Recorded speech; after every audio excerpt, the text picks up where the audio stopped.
Lays it off for Sullivan, and then off the post it is! Work to get that on as a Catino, and that's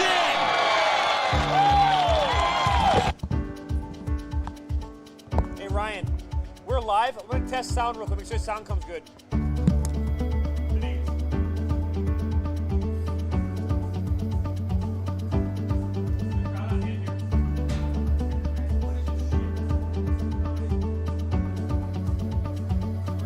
A one-time shot, and it's 2-2. Lays it off for Sullivan, and then off the post it is.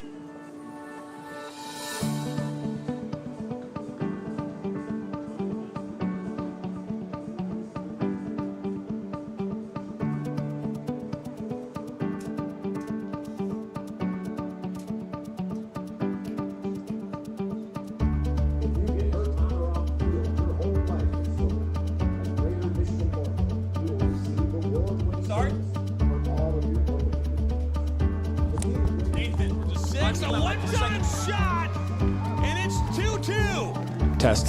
Lays it off for Sullivan, and then off the post. Test. Work to get that on as a Catino, and that's it.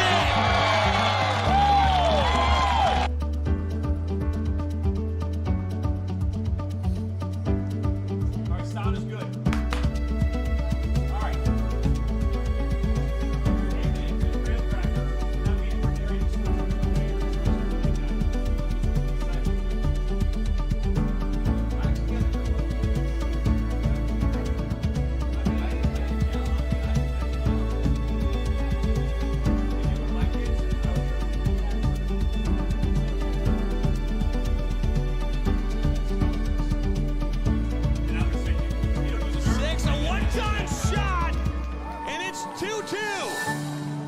Lays it off for Sullivan, and then off the post it is. Work to get that on as a Catino, and that's it.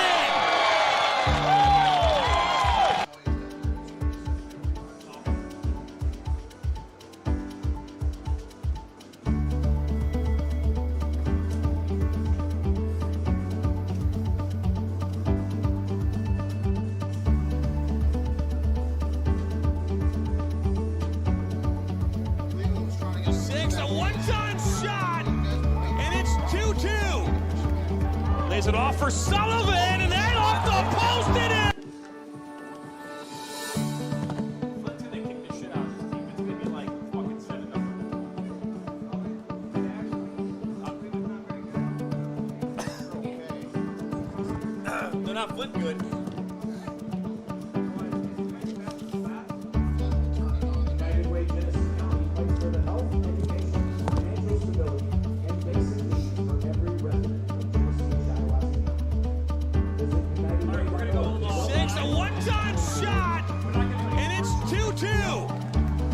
Lays it off for Sullivan, and then off the post it is. Work to get that on as a Catino, and that's it. Let's just roll commercials now, though.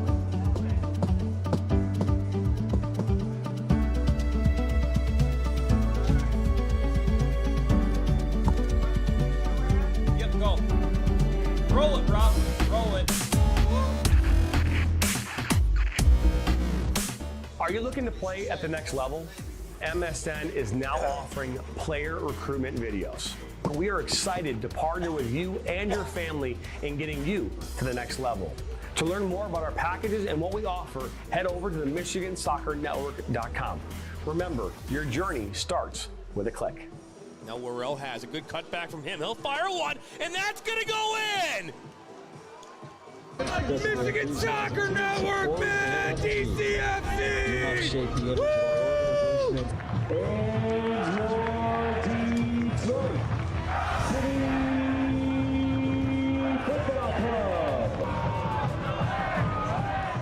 The sights, the sounds of historic Keyworth Stadium.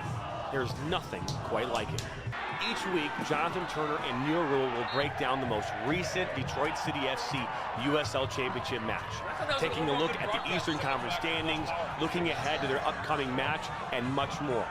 Watch the Detroit City FC recap show each week on the Michigan Soccer Network.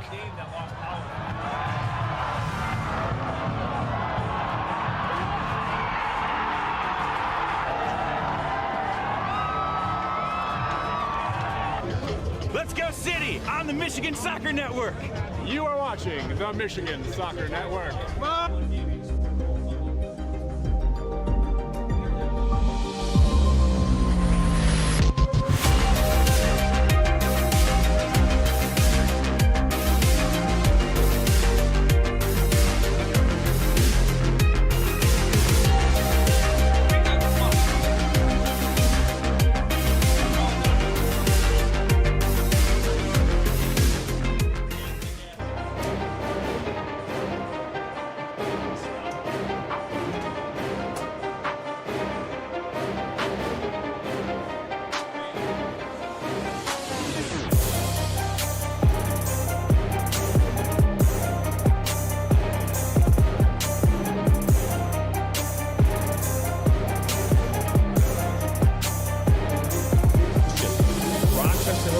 Western is up from 12, now at 10.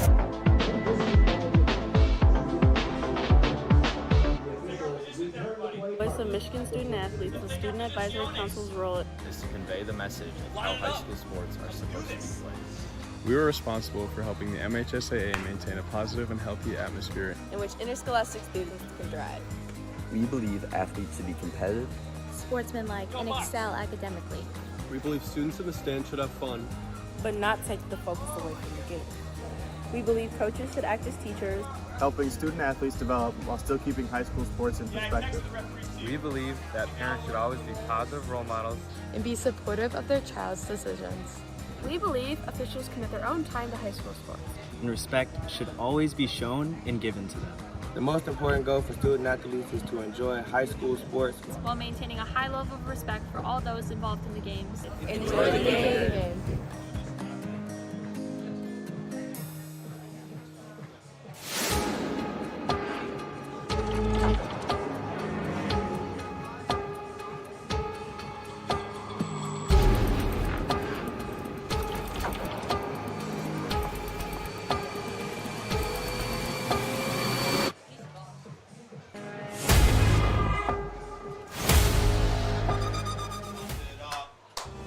Are you looking to take your game to the next level? Did you know that MSN is now offering player recruitment videos?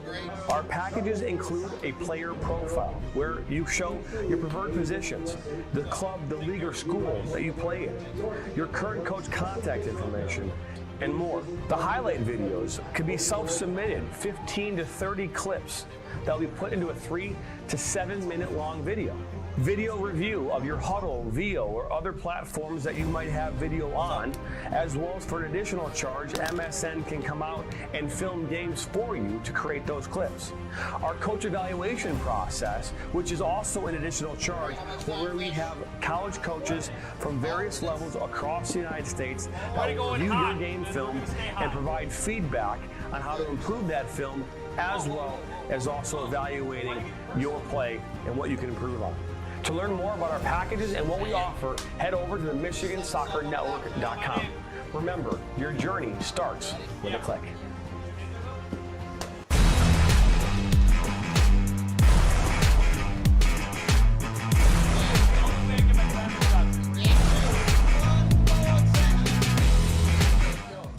Our mission is to help players take their game to the next level and reach their potential. Not only do we help develop fundamental technical skills such as ball control in tight spaces with different surfaces, dribbling at speed and changing direction, using a variety of 1v1 skills to create space, receiving on a half turn, hook turn, and out of the air, finishing off the dribbling, one-touch, volleys, and headers.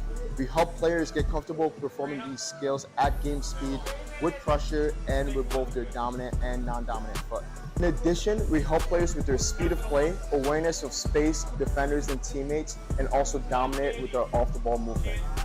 We offer a variety of services such as one-on-ones, small groups, large groups, as well as team sessions. We have an experienced coaching staff that is professional, friendly, patient, while still holding players to high standards and holding them accountable. No matter what level you're at as a player, I'm confident we can help you get better. Over the past 3 years, we've built one of the best soccer-specific training facilities in the country and developed one of the most detail-oriented programs to help out players. Visit our website.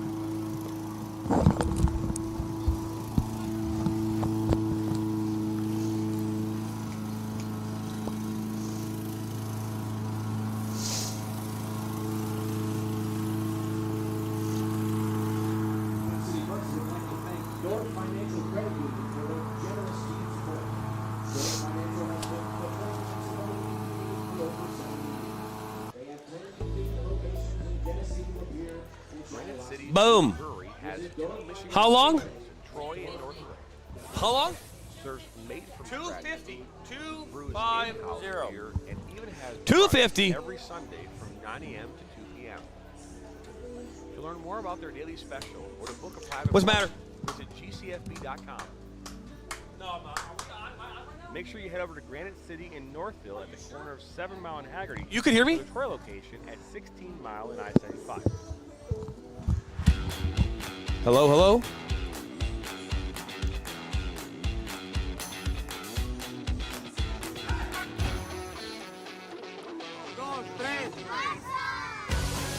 Hello, hello.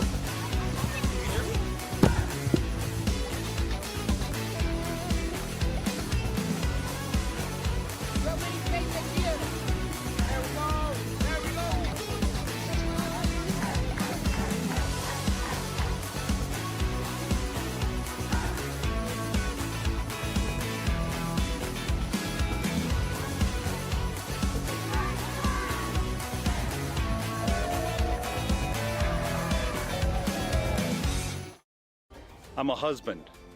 I'm a father. I'm a sister. I'm a son. I'm a brother. I'm a daughter. I'm a sister. I'm a referee. I'm a referee. I am a referee. I'm a referee.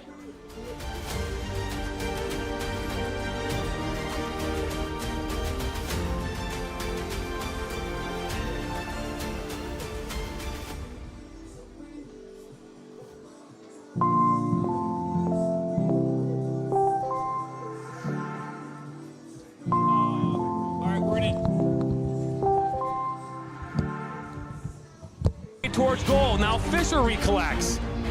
This one in now. Boysta! How's the speed? He's got Dawson inside. Puts it back post. Now there's Ald up and in! It's still loose inside the box. Now a rear end up and in! Fleck down by the inlet. Slaps across. Oh, right to Clemenson. Clemenson left foot. Oh, what a foot save. Shot by Mimi. Saved by Alvarado. Another loose ball and in! Gets a head on it. Ball just kind of settles down. And now look at this. Pearson will fire one and a great save. Boystow puts one right on and in. Upper 90 from Jonah Boystow. Fantastic ball for Al Rashid. In. Al Rashid. He'll put it inside the box and in. Claybeer from Henry. It's 4-3.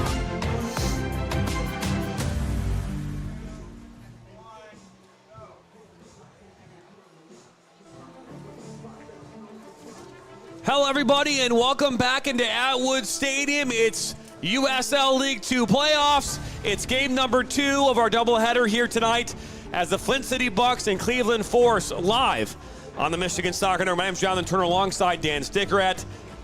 That first game, Dan, was a marathon. A marathon match, to say the least.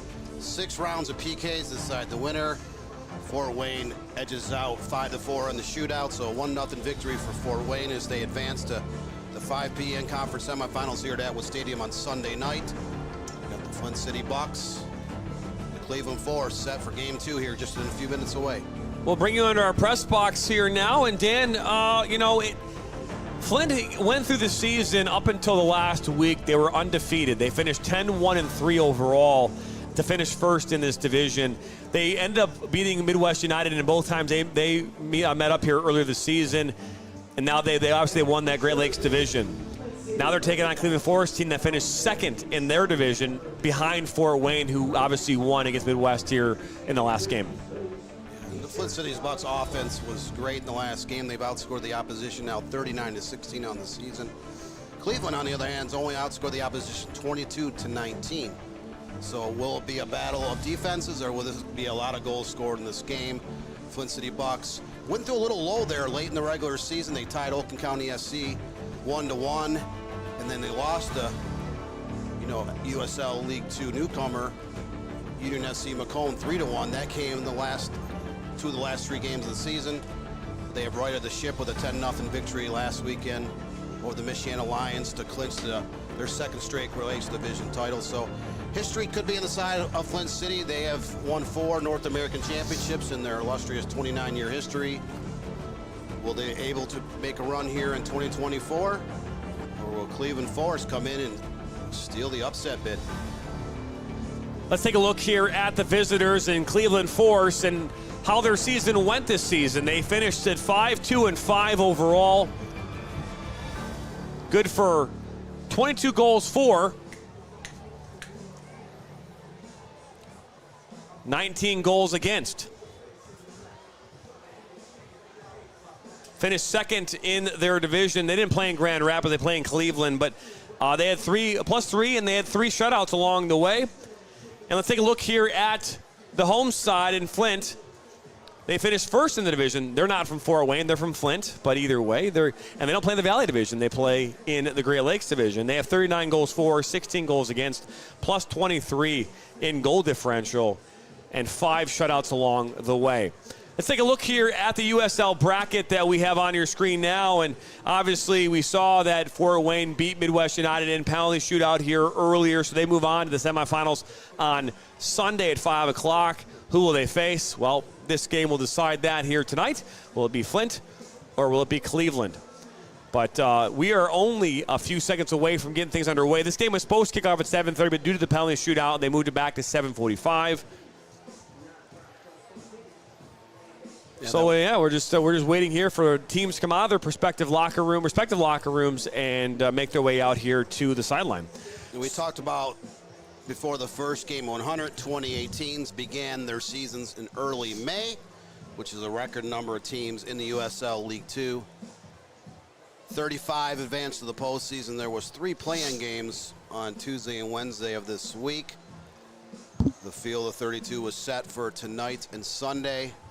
We have 1 game finished here tonight.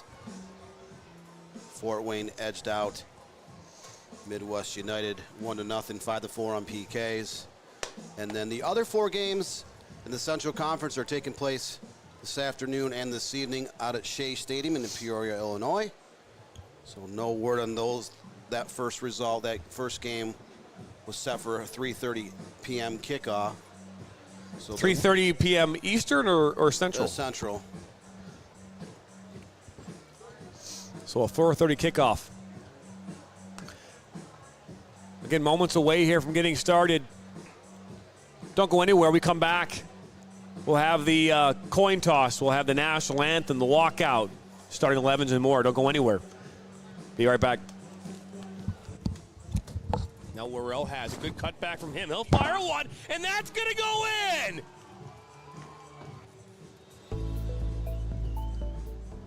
Granite City Food and Brewery has 2 Michigan locations in Troy and Northville. Serves made from scratch food, brews in-house beer, and even has brunch every Sunday from 9 a.m. to 2 p.m. To learn more about their daily specials or to book a private party, visit gcfb.com. Make sure you head over to Granite City in Northville at the corner of 7 Mile and Haggerty, or the Troy location at 16 Mile and I-75.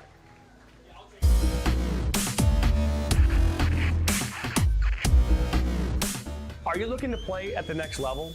MSN is now offering player recruitment videos.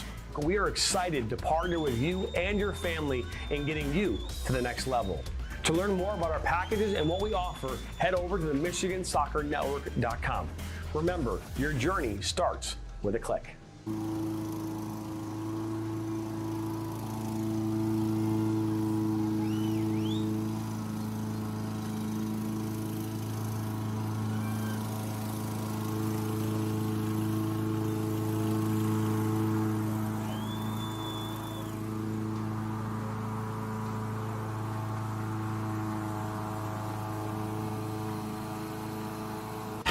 What rhymes with great? Participate. Where does greatness start? Here, in the classroom. On the diamond. In the pool. On the field. Where will your greatness take you? To better grades. To more friends. Yeah! Be great. Participate!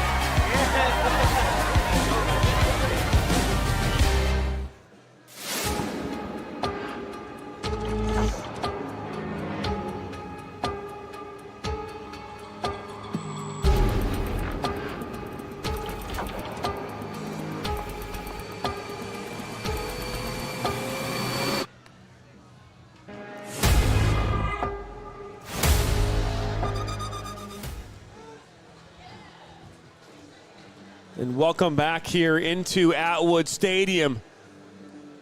Flint City Bucks taking on Cleveland Force here. As players will make their way out on the pitch, we're going to pass this off the public address announcer here at Atwood Stadium. Get things teed up here for the announcements and national anthem.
Ladies and gentlemen, please direct your attention to midfield for tonight's Big B game ball delivery. Had a little bit of an audio issue there, just making sure that we're good to go. See if our sound is back up. Take a look here at the starting 11 here for Cleveland Force.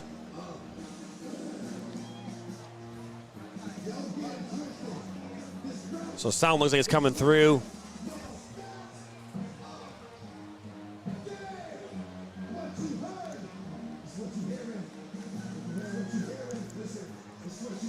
Moments away, Dan, from getting this one underway. Again, Cleveland Force, Zoltan Aggie in goal here tonight for Cleveland. They've got Cole Parrott, Colin Folds, Cole Werthmuller, Gavin Cesar, Kyle Folds, Justin Scheffler, Jack Roman, Kale Richards, Somber Onati, and William Wagner all in the lineup here tonight for them in the 11.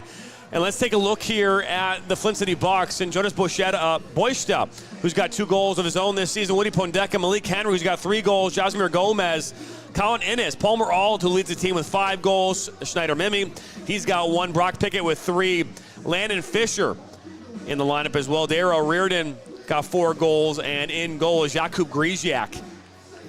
He's in goal. A lot of talent up and down these 2 rosters. Flint City Bucks, 10 of their 11 starters tonight are from NCAA Division I schools, and 9 of the 11 starters for the Cleveland Force also compete collegiately at NCAA Division I schools. And match officials tonight, Jeremy Jemison, Megan Brosser, Bobby Johnson, and Evan Barnett are your officials tonight. First time in the last couple of years these 2 teams have faced. They're in separate divisions. Cleveland comes from the Valley Division this year, and they were the runner-up to Fort Wayne SC, and Flint City Bucks have won 2 straight Great Lakes Division titles. They clinched the division champion last Saturday night with a 10-0 shutout of the Michiana Lions. So Flint City's offense is again humming on all cylinders. They went through a little lull there late in the regular season. Cleveland is 5-2-5 on the season. So the Bucks 10-1-3 in league play, 11-1-3 overall. Just the 1 setback, and we're just seconds away from kickoff for game number 2. So Cleveland Force will have the kickoff here in half number 1. They're wearing their blue and white unis, going left to right on your screen. Flint City Bucks in their home reds, going right to left here on your screen. And here we go from Atwood Stadium, game number 2. Flint City Bucks welcoming Cleveland Force as Henry gets an interception here right away. Is Gomez, and now Pickett will come in. Says Alt, I apologize. So the game kicking off at 7:57 p.m., about 27 minutes later than anticipated. That game 1. Fort Wayne prevailed on penalty kicks 5-4. That shootout went 6 rounds to decide the winner. Just change the Cleveland to a white text.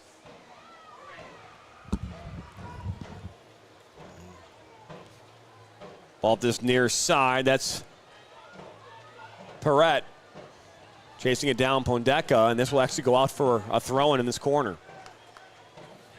So Flint City Bucks been to the North American semifinals the last 2 years, 9 times overall in their illustrious history. Will they be able to make a run again this year, or will Cleveland come in with an upset victory here tonight? Game 2 is just underway.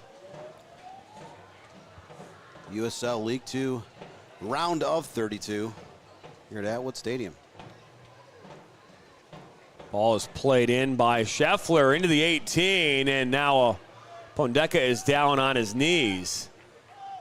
He went to head that clear, collided with a Cleveland Force player. Woody Pondeka plays for Division I Mercer University. Looks like maybe just the wind knocked out of him. That was a rough collision. He doesn't seem to be clenching his knee or ankle or any part of his legs. Might just be the wind knocked out of him. So already a minute and a half into the game, already to injury timeout.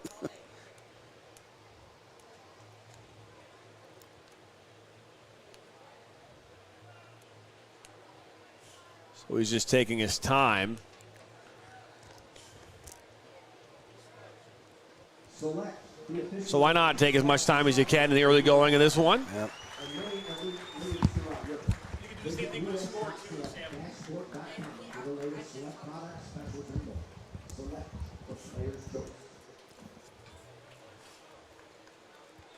Appreciate your watching wherever you're watching, near and far. A couple comments coming in here about the audio. We do apologize. Don't know. We ran through all of our tests here prior to the start of the game and the broadcast, and you know, it's what we got to fix, which is good news. You know, we were here about a month ago, Jonathan, when Flint City Bucks hosted Great Lakes Division rival Kalamazoo FC. Kalamazoo went up 3-2 on a penalty kick goal, but the Bucks found a little late game magic scoring, I believe in the 88th minute, and then the game winner in stoppage time. And that ended up helping vault them to the division championship. They finished with 33 points. Midwest United, which played in the game, the earlier game here today, look at Alt. 31 points. Getting to Gomez. Alt gets it back. Picked apart, but now Gomez. He'll play it back to Pickett. Pickett looks it inside, and ball now deflects. Alt will come in and collect. Oh, this is the 11th game of the season. Is now ball inside for Henry. Cleared out, but not out of danger yet. Reardon. And coming in for the win. Good collection from Cesar. Had a pleasure of talking with Malik Henry yesterday morning. Did a featured piece on him on our website, michigansoccer.com, as well as Midwest United goalkeeper Jonathan Cooler, kind of talking about their careers from youth to USL League 2. Check out those stories and many more over at michigansoccer.com. But Malik Henry was already drafted by Montreal last December. He has 1 year eligibility at NCAA Division I Akron University, and he's enjoying every minute of his time here with the Flint City Bucks. So Alt got the ball back, looking for Gomez. Last touched off of Cleveland and throwing on this near side. Current poll right now has 58 votes. Who will win tonight? Flint City Bucks, Cleveland Force. 81% of you think it'll be Flint. 19% say Cleveland. Get your votes in. We'll keep that going throughout the game. The River Rats are in the Northwest Corner Stadium once again. The fan base of Flint City Bucks are joined again, much like Saturday night's game, by the high school band of Flint Hamity. Well, Boysta made a meal of that one, but cleared away by Bondeka. Anadi was right there for Cleveland as it was poked away. So 6th minute of game 2 here at Atwood Stadium, just northwest of downtown Detroit. No score thus far. Ball played towards that back post and right at Griziak. So first shot for either team goes right into the hands of Jacob Griziak. Flint City. Fisher looking for Gomez. Now Gomez, he'll make his way into the 18. He'll cut back, almost loses the ball, slots in for a Reardon, and ball now finally poked away and out of touch. So the Bucks had numbers on that attack, unable to get a clean shot off, but starting to apply some pressure on the back line of the Cleveland Force.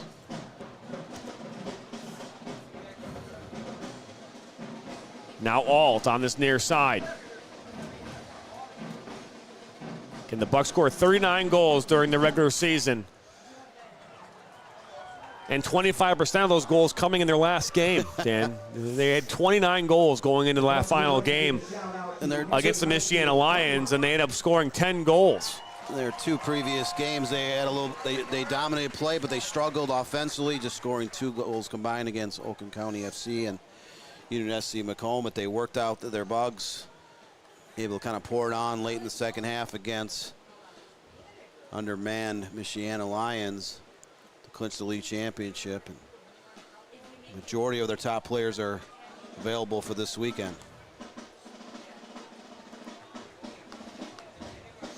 Of the 40 or so players on Flint City's roster here in 2024, they did lose 3 players who had to report back to the University of Michigan. 2 of those players were actually injured here in the second half of the season.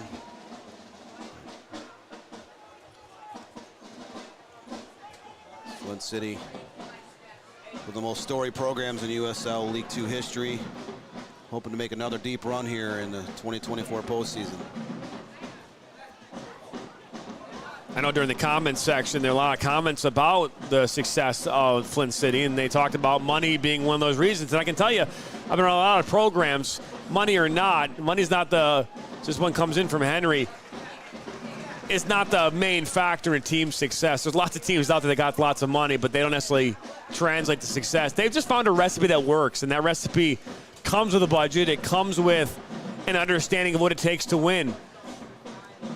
And for them, it's about housing players. It's about creating a culture that has just fundamentally been so strong since day one. So while money is a very big factor, Dan, and it can very well much be a big factor for a lot of programs out there, especially the ones that don't have the money. But yeah, well, teams come and go over the course of time. The Flint City Bucks were formed in the fall of 1995, so their inaugural season was in 1996, just the second year of the USL League 2, which has had 4 name changes in its 30-year history. But the Bucks have made the playoffs in 26 times, and they did not make it in 2009. They did not make it in 2018, and there was no USL League 2 season in the summer of 2020.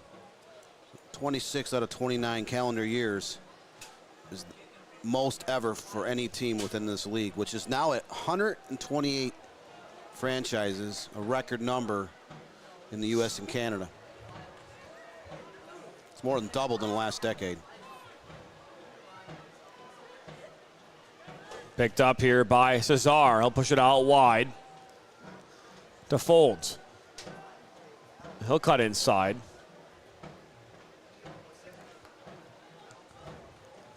Now to this near side in Scheffler.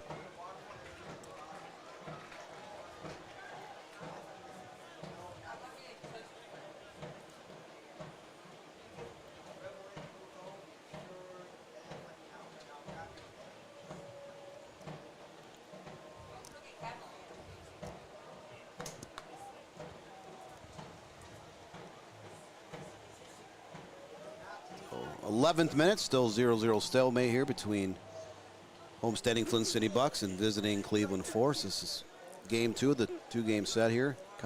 Central Conference quarterfinals is also 2 games out in Peoria, Illinois tonight as well. So the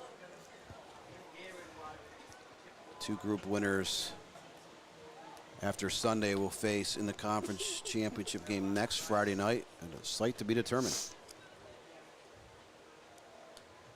I know that the conversation about money is going to continue to go on in the chat, yeah, but I'm sure. But we look at these rosters from top to bottom. They all have Division I athletes on them. Every single one of them. Every single one of them. You look at what Union FC Macomb had this season, Midwest United. We saw a ton of players from them that, you know, again, Division I talent across the board. Michigan, Michigan State, Western Michigan. You look at Cleveland, Bowling Green State, Georgetown, University of Connecticut, Wright State. All these schools have very good players, and all these teams have very good players. So while money is a factor in what you can do with those teams, the reality is that what Flint has done here, which a lot of other teams would like to do, is create a culture where people want to come in and they want to work. Right. And they want to work every day, 5, 6, 7 days a week.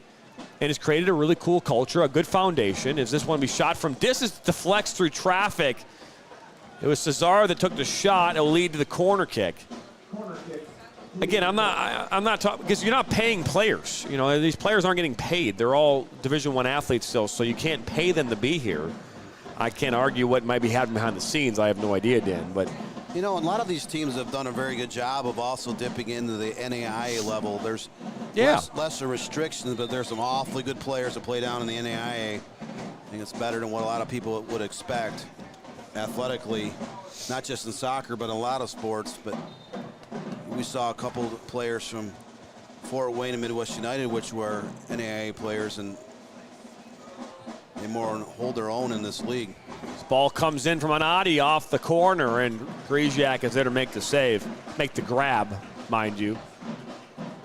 As he tries to punt this one and punts into the scoreboard and across the field. And again, I'm not saying that money of course matters. If you don't have it, you can't do certain things. But I think building the right culture, it creates a situation where players want to come here. And money's part of that equation. It's a very big part of that equation. But yeah, but there's. I don't know if Flint. The reason Flint is successful is because of money, and I don't think that that's the lone reason they're successful. Well, you look at its stability now. The Bucks started up in Saginaw as the Mid-Michigan Bucks before the 1996 season. They moved down to Metro Detroit, played at a bunch of different high schools.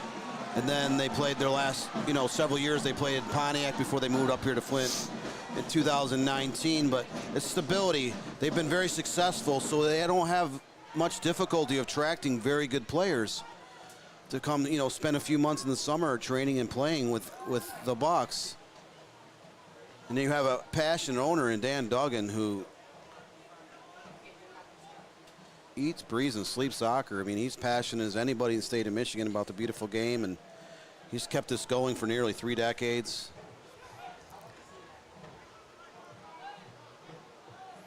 I don't believe the New England Patriots had the biggest payroll of every team in the. They created a culture that was focused on winning, and again, you can argue about the money side of it. We're talking about the NFL, obviously, but there are a lot of teams out there that they don't pay the most amount of money to their players, that don't have the highest payroll. They find a way to win.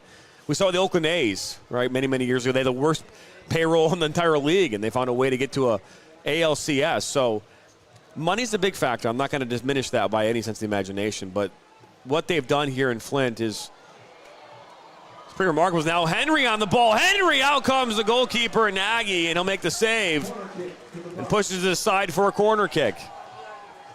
It's the first corner kick of the match coming up for the Flint City Bucks. But you're right, you look at the last 29 years with Flint City, and just the dozens and dozens of players have been drafted into the MLS or played at MLS, played in the USL Championship, various levels of professional soccer, really globally, because a lot of these college players are actually natives of other countries. But it's been just an amazing history, amazing group of chemistry every year. Some years are better than others, but you can see in the stat book there's not a lot of players like dominating the stat book, but everyone just does their part well. And that's why, they finished 10-1-3 in the league. They were 11-1-3 overall.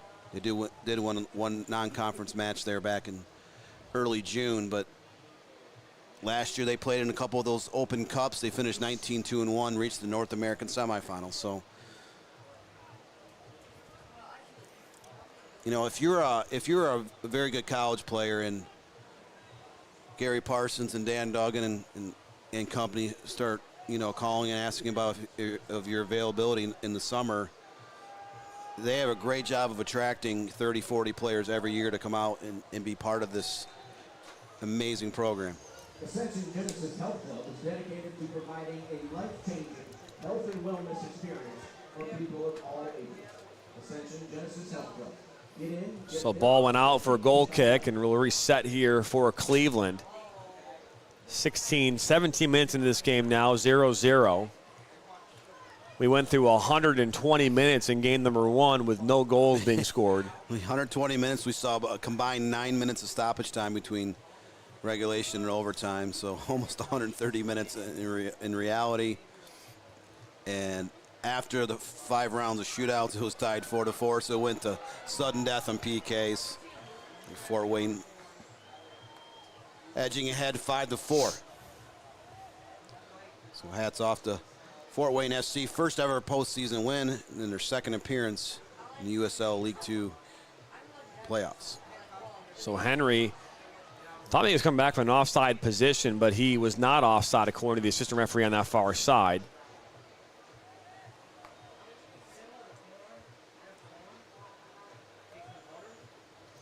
Coming up at the conclusion of this game, there'll be fireworks, Dan. off in the distance.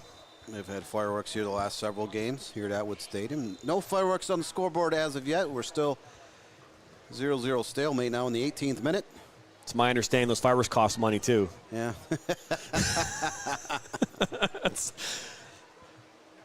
Well, you look at how many kids are running around at these games. They have the bounce houses in the southwest corner of the stadium. They have activities for kids. They have fireworks to let kids run around the field after the game. So it's really a family atmosphere, and they've able to create that, you know, years and years ago. And regardless of where their home field has been, they've been able to maintain that culture. Ball over the top, looking for Henry. Good battle on that far side, but won by Cleveland and Richards. And then Henry goes down, nothing there.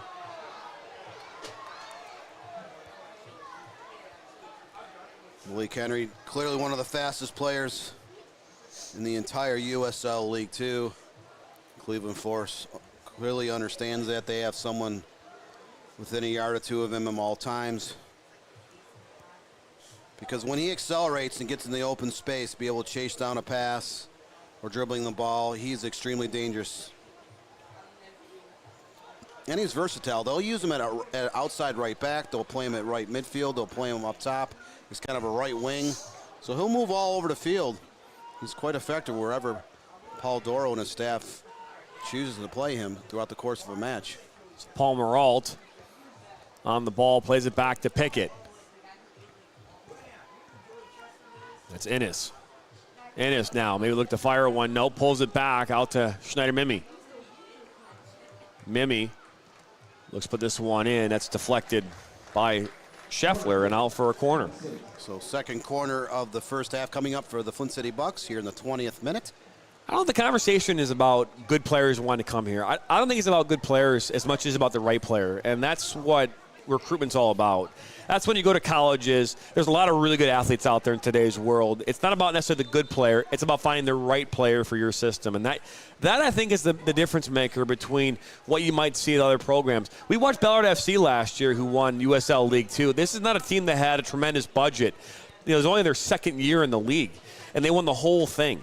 So while budget, as we keep talking about this, is a big deal, it's finding the right players. The right players got to fit into your system, and that's no different than any level, Dan. Having the right players in your system, which will lead to making things work. As this ball is played in, goes towards Mimi. He doesn't get a head on it.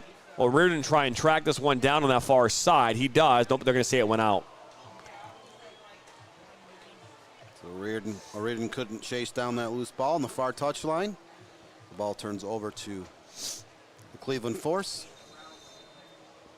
But you're right, you know, they have done a great job, though, overall, getting a very solid crop of players year in and year out. Again, some years the talent level is better. Some years the chemistry is better.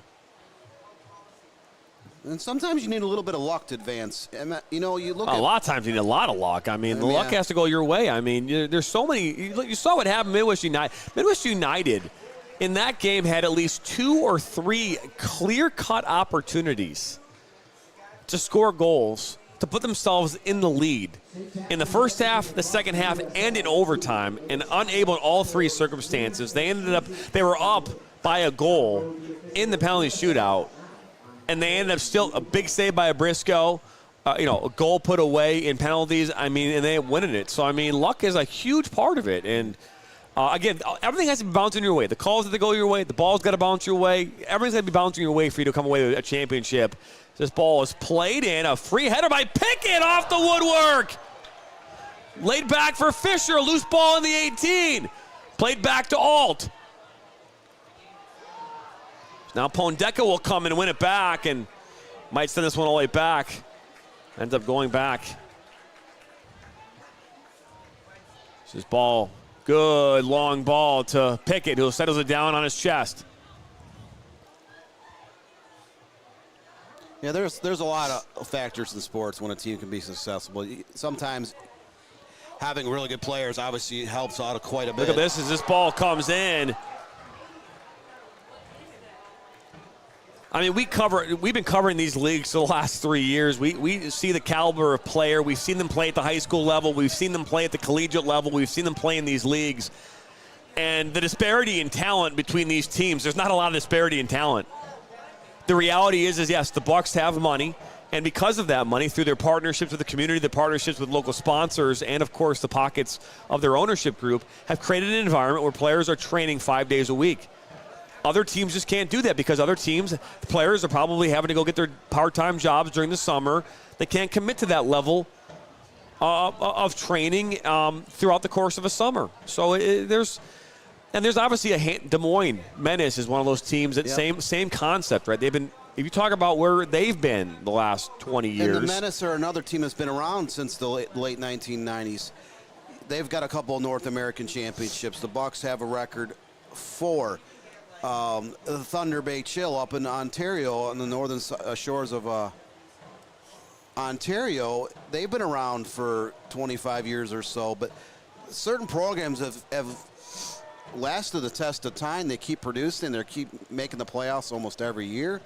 Because there's some teams that were really good there in that first decade of the USL League 2 that are far removed from the league. Maybe they didn't have the funds to keep going. Maybe they had a team that moved up into a higher division, USL League 1 or the Championship League, and no longer have a team in USL League 2. But there are quite a few teams every year that fold because they don't have the funding, whether that be from the ownership, advertising, a combination of all types of entities, chipping in to make things happen. Yeah.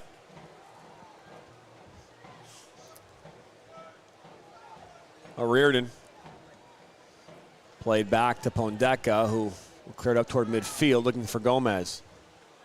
Flint City Bucks had 5 guys drafted in the MLS Super Draft last December. 3 or 4 of those guys are on the roster right now. Their MLS clubs still have their rights for up to 2 years.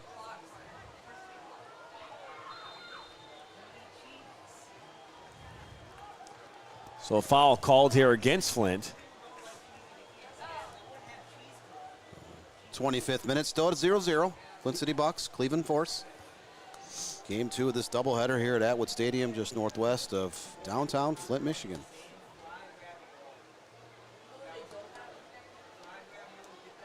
So we'll see a free kick here, about 39 yards from goal here in favor of Cleveland. 35th minute, Jonathan Turner alongside Dan Stickrat here on this Friday night. Game 2 of a doubleheader here, USL League 2 playoffs, opening rounds here, round of 32. All played out wide. Richards put this one in towards the goal and goes up and over. So that shot was a few yards over the crossbars. We're now in the 26th minute. Cleveland has a 4-3 shots edge, and both teams have 2 shots on frame, with the Bucks having a 2-1 edge on corner kicks in the 26th minute. Both goalkeepers as well have made 2 stops at this point of the game.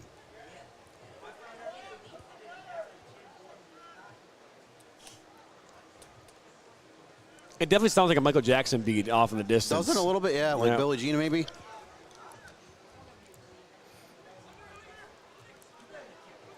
Settle down.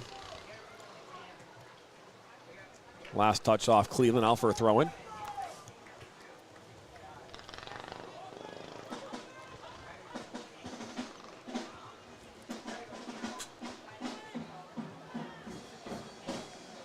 Boysta will switch to that far side to Fisher. Playing side to Innes. Looking for Henry up that far side. That's won back by Wagner.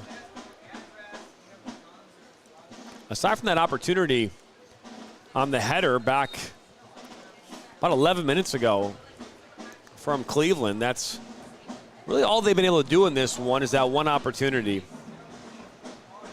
Possession-wise, it's been kind of quintessential Bucks, right? They outpossess teams majority of the games that they play in. Yeah, the only really game this year was that comeback game against Kalamazoo FC, which they held a lot of possession in the second half, but the Bucks found a way to get net an equalizer and the go-ahead goal in the waning minutes of that contest. And turns out that those 3 points were crucial because they end up winning the division championship on the final night of the regular season. That coming last Saturday in a 10-0 whitewash with the Michiana Lions. The Bucks were only up 2-0 in that game, and they just poured it on after the half. And almost like they just couldn't miss.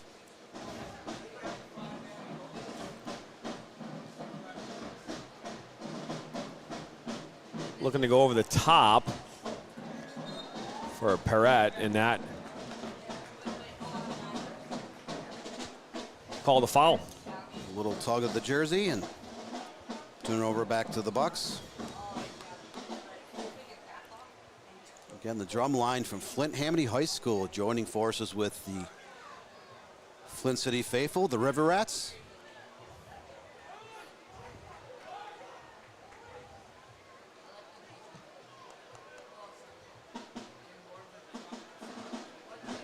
Good switch to that far side. Inside Innes.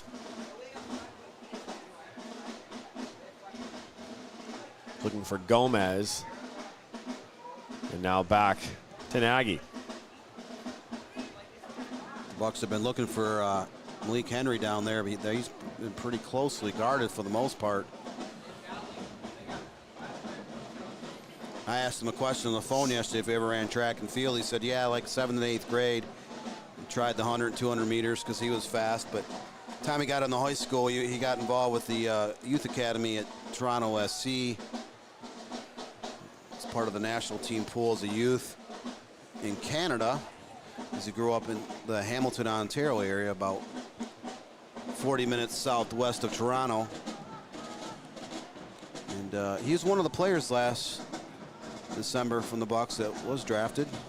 He'll finish his college eligibility this fall at the University of Akron. You know, Palmer Alt's out there. He did not play on Saturday night against Michiana, but he's their leading goal scorer as attacking midfielder with 5 goals. He was drafted last December as well.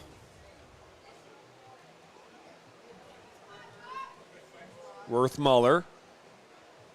We're by Boyce, but one back by Cleveland. Laid back for Cesar.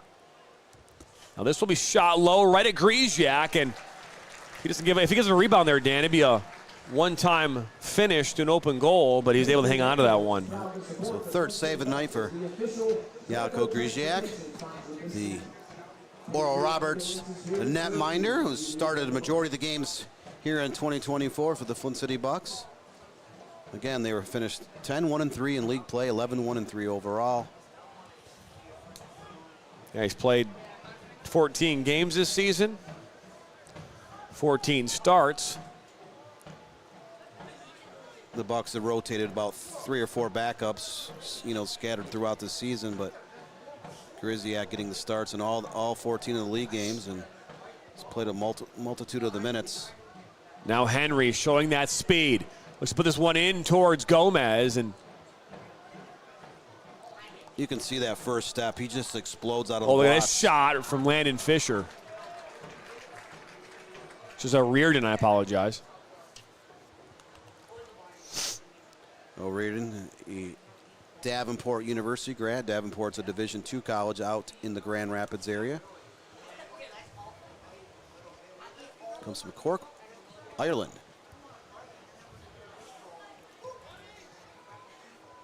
So I don't know if we have any Irish fans on the YouTube channel today. Let us know where you're watching the game from, either domestically or abroad. Reardon looks to switch towards Henry, and that's intercepted by Richards. Worth-Muller. Ball out wide. Back to Worth-Muller. Wearing the captain's armband here tonight for Cleveland.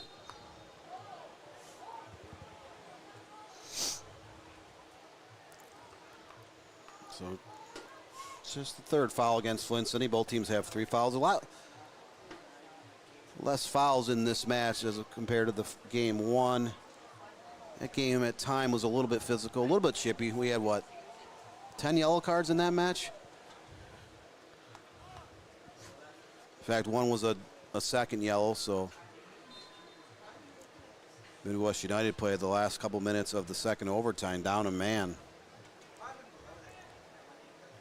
They were able to force the shootout, but unable to gain their first ever postseason victory. That went to Fort Wayne United. Prevailed 1-0, 5-4 in PKs. That went 6 rounds. Fort Wayne awaits the winner of this matchup. Sunday night, 5 o'clock here on the Michigan Soccer Network. The game will be here at Atwood Stadium. Well, Reardon, that's a great ball out wide for Henry. Henry's wide open on the far side. He's got Gomez top of the 18. A little dummy, but nobody there for Flint. It was a good idea, but he probably should have taken it himself. Yeah, he had open space there at the top of the box. He should have uncorked the shot, let it go through. No one there to corral the loose ball, so quick turnover.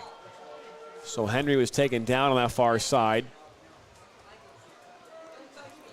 We're now in the 34th minute, still 0-0, Flint City Bucks, Cleveland Force. Is Kyle Folds involved in that one with Malik Henry?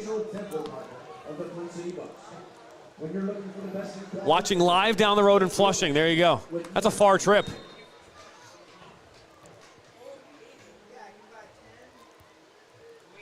What he said, he was from Flushing, Michigan? Yep, is this just ball about 10, 12 played miles west of here.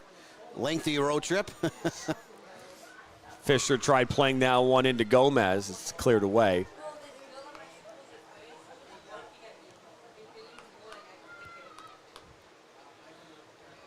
You know, in a scenario where both teams have struggled creating chances in the final third, when there's one given to you, you take it. You know what I mean? And in that moment with Gomez, that ball being played across, I understand the need to maybe, be one more level, right? Maybe pass one off and create a better chance. But, get a shot on frame. Get one on frame. It starts to build some momentum. Maybe that creates more opportunities. But when you end up in the final third without a chance on goal, keeps kind of building this. Yeah, they're simply wasted opportunities because there was quite a few shots in that first game. There was single digits combined in terms of shots on goal. Both teams just struggle to put things on target. The more the game heads in that direction, you just look back, it's just wasted opportunities where coaches can say, we put that on frame, we tuck one in the corner, we get a deflection, we get a corner, something, but shooting the ball 7 yards above the crossbar doesn't do your team any good. Good ball out wide to Fisher. He'll play to Henry. Henry back to Fisher. Fisher puts this one in towards the penalty spot, and that one's headed away. Well, Cleveland Forest very good in the air in the back line, not really allowing Flint City Bucks to keep possession in the box. They've been able to clear most of those crosses out of harm's way. We're now in the 36th minute.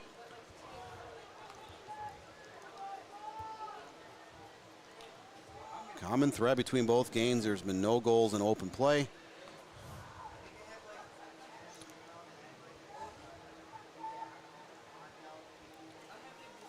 Ball played back now to Nagy. Plays his college ball at Duquesne. Duquesne, another Division I team there in the Pittsburgh, Pennsylvania area.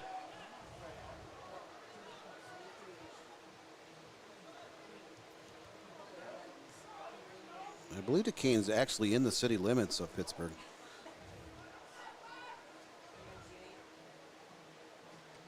Yeah, I wouldn't know, Dan. I don't know the geography of. I was actually in Pittsburgh back in December. Look at this ball into Innis. Innis cuts it back. Nobody at the top of the 18, though, is now ball in towards Alt.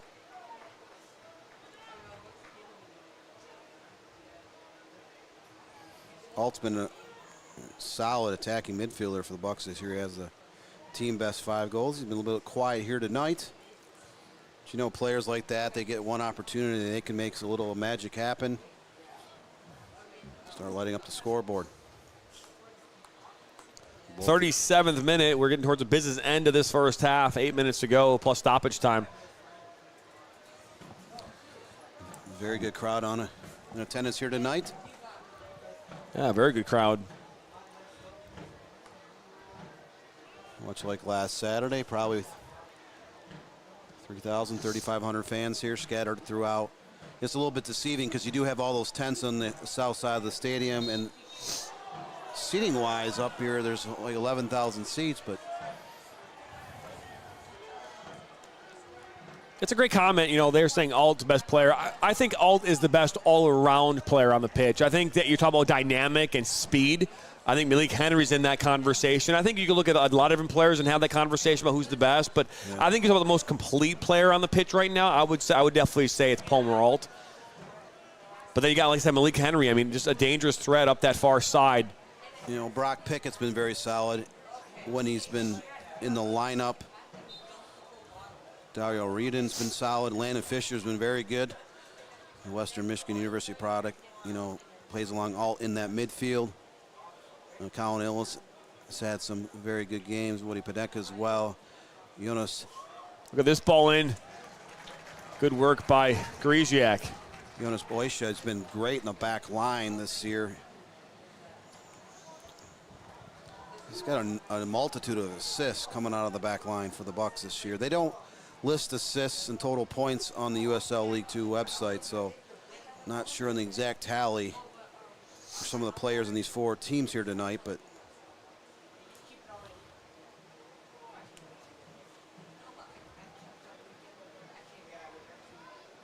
this actually might go off for a corner. Kept on by Gomez. He's looking to play it into Inez and deflects out towards Pickett. He'll one time into Reardon. Good stick. That was Cesar. Parat. Good work by Pondeka.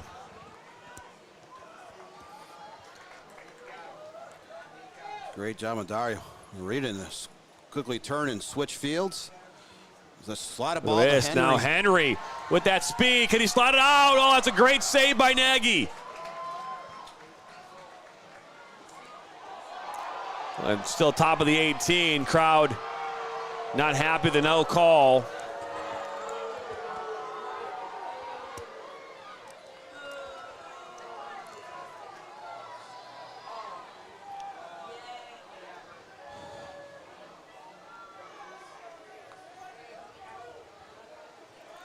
So no goals in open play in game one. We're now in the 40th minute here in game two. Still at a 0-0 stalemate, so we're still looking for the first goal from an open play for these two teams.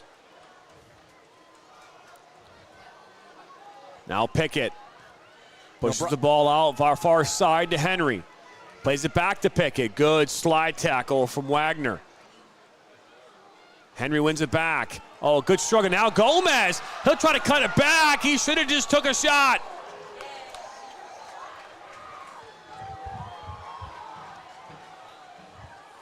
Great effort to win that ball. Just ran out of real estate.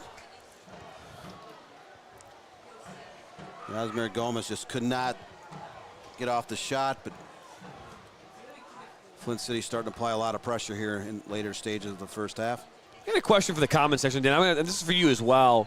You know, your team's out. Do you still vote for the team, or do you root for the team that's, you know, in your division to have success, or do you say, I don't want that team, I don't care, I want them to win no matter what? I don't know. You always hear people that follow like Major League Baseball. They root for anybody and everybody that plays against the New York Yankees. So it's hard to say that. I mean, I don't know. You know, in the soccer community, a lot of these guys are colleagues. They're friends. They know each other. Because a lot of these people, they coach different levels. They'll coach college. They'll coach high-level youth. They'll coach in USL League 2, whatever the case may be. So a lot of these people, they know each other, especially here in the the Midwest soccer community. As the Flint City Bucks get ready for their third corner kick, but I would think that you would try to root for a team from your league unless there's an a bunch of bitterness between everybody. Oh, Nagy gets a punch on it. That one might go out for a throw-in. Oh, yep, throw-in it is, and favor the Bucks. Yeah, it's just one of those things, because, you always say, okay, well, your team, okay, so, your team loses. But if you lose to a team, especially in a playoff situation, don't you want the team that beat you to go on to win? Does that make it, I guess, not sting as much? I don't know.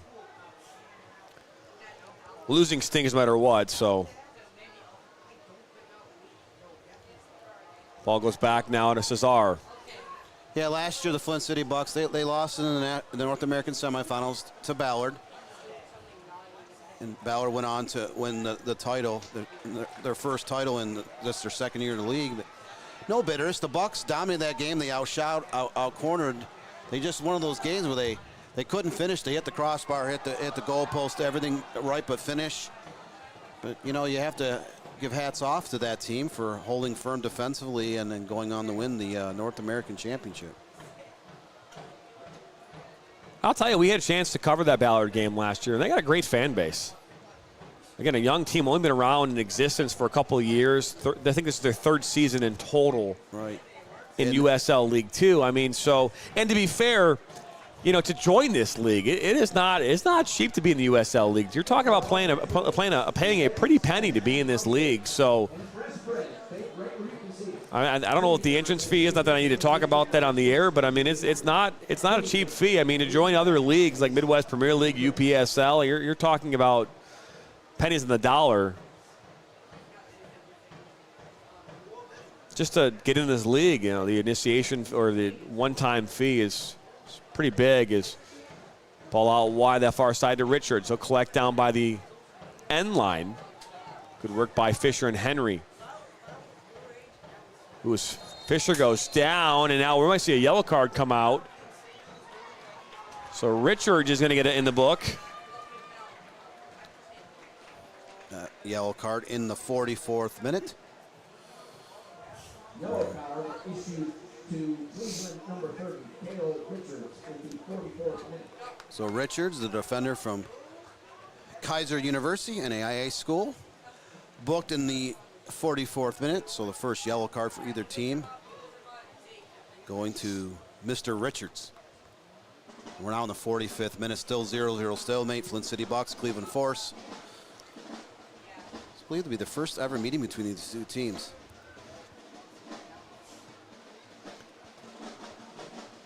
Trevor Smith saying too many teams in Michigan. Now, I actually agree with that statement. I think that there's way too many teams in Michigan. That's across all levels, though. There's I think between the UPSL, Midwest Premier League, and the USL, there's like 40 teams.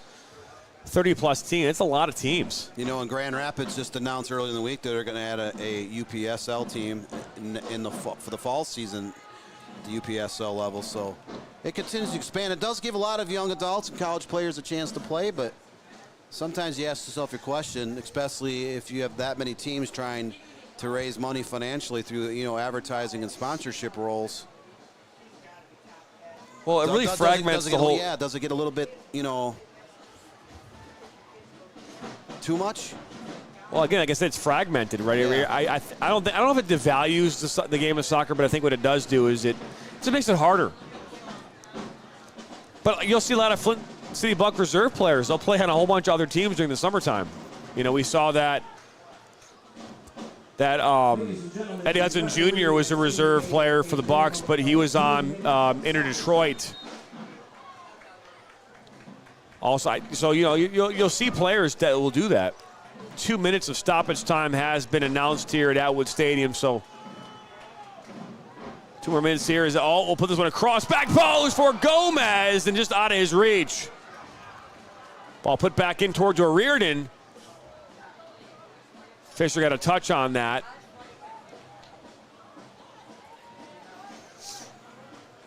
Great cross, just not enough time for Gomez to make a run on the ball to get a header. Flint City. I think when you ask teams too, Dan, about when they start like a UPSL team, Midwest Premier League team, while I think soccer is obviously a fundamental reason why they're playing and starting their club, I think they want to be a part of something special. I think if you ask all these teams, they want to have a fan base. They want to stand for something. They want to be a part of their community. I think that that's a lot of it. And that's really hard to accomplish, you know, the actual goal of being a part of a community. But it's a great slide tackle. Innes loses the ball and gets it right back. Plays it back now maybe to Henry. He will. He'll have one-time touch. Puts us into the 18. Well, that's an opportunity for O'Riordan as he turns on one, but it goes up and over.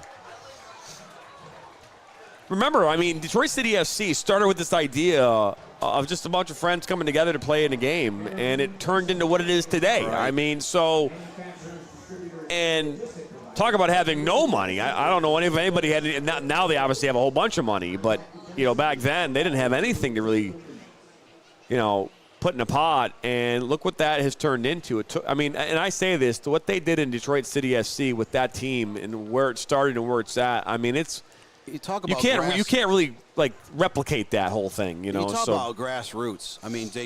They started with a bunch of guys just essentially doing pickup games close to 20 years ago. Look at them now; they're getting 6,000, 7,000, 8,000 fans a game. They got a great.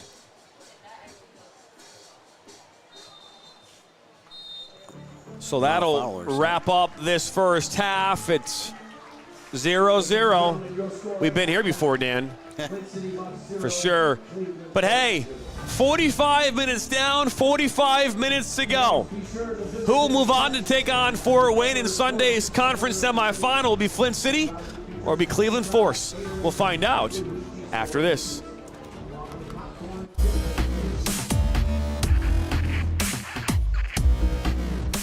Are you looking to play at the next level? MSN is now offering player recruitment videos. We are excited to partner with you and your family in getting you to the next level. To learn more about our packages and what we offer, head over to the MichiganSoccerNetwork.com. Remember, your journey starts with a click. Now Worrell has a good cutback from him. He'll fire one, and that's going to go in! Michigan Soccer Network, man! DCFC! Woo!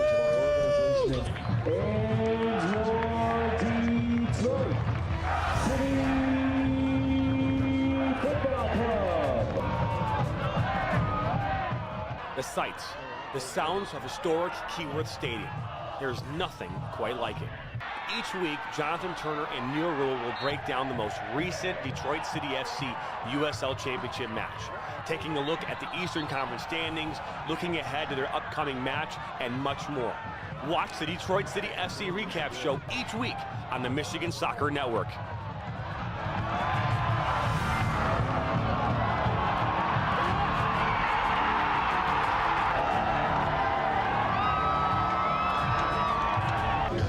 Let's go City on the Michigan Soccer Network. You are watching the Michigan Soccer Network.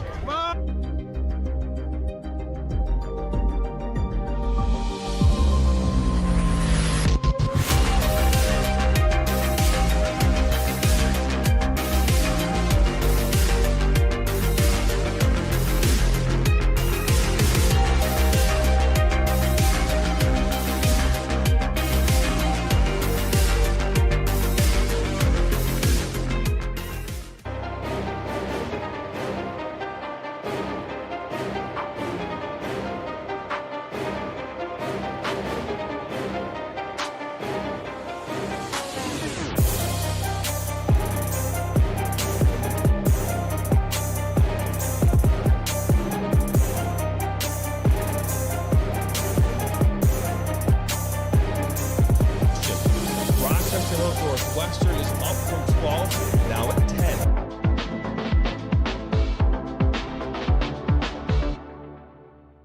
Voice of Michigan Student Athletes, the Student Advisory Council's role is to convey the message of how high school sports are supposed to be played. We were responsible for helping the MHSAA maintain a positive and healthy atmosphere in which interscholastic students can thrive. We believe athletes should be competitive, sportsmanlike, and excel academically. We believe students in the stands should have fun, but not take the focus away from the game. We believe coaches should act as teachers, helping student athletes develop while still keeping high school sports in perspective. We believe that parents should always be positive role models and be supportive of their child's decisions. We believe officials commit their own time to high school sports. And respect should always be shown and given to them. The most important goal for student athletes is to enjoy high school sports while maintaining a high level of respect for all those involved in the games. Enjoy the game.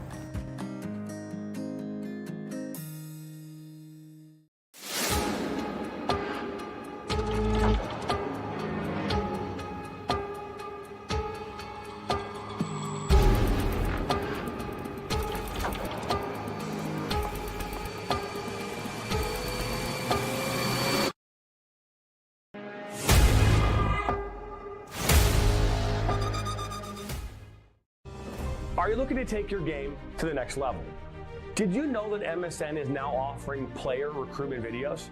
Our packages include a player profile where you show your preferred positions, the club, the league, or school that you play in, your current coach contact information, and more. The highlight videos could be self-submitted, 15 to 30 clips that will be put into a 3 to 7 minute long video.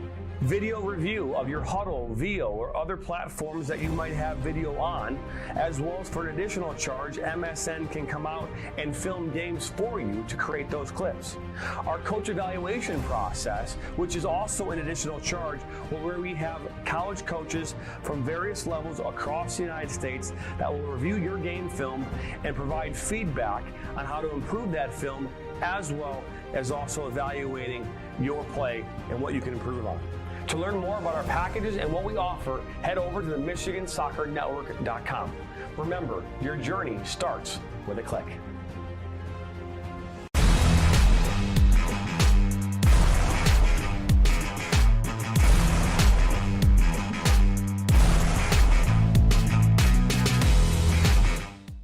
Our mission is to help players take their game to the next level and reach their potential. Not only do we help develop fundamental technical skills such as ball control in tight spaces with different surfaces, dribbling at speed and changing direction, using a variety of 1v1 skills to create space, receiving on a half turn, hook turn, and out of the air, finishing off the dribbling, one-touch, volleys, and headers.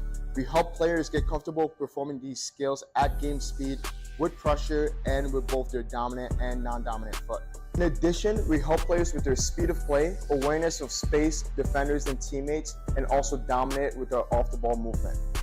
We offer a variety of services such as one-on-ones, small groups, large groups, as well as team sessions. We have an experienced coaching staff that is professional, friendly, patient, while still holding players to high standards and holding them accountable. No matter what level you're at as a player, I'm confident we can help you get better. Over the past 3 years, we've built one of the best soccer-specific training facilities in the country and developed one of the most detail-oriented programs to help out players. Visit our website.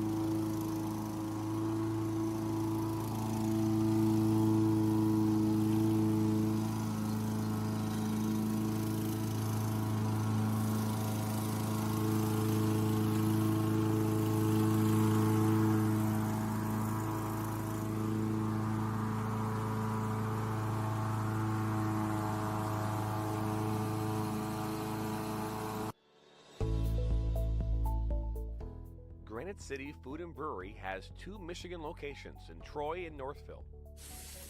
Serves made-from-scratch food, brews in-house beer, and even has brunch every Sunday from 9 a.m. to 2 p.m. To learn more about their daily specials or to book a private party, visit gcfb.com. Make sure you head over to Granite City in Northville at the corner of 7 Mile and Haggerty, or the Troy location at 16 Mile and I-75.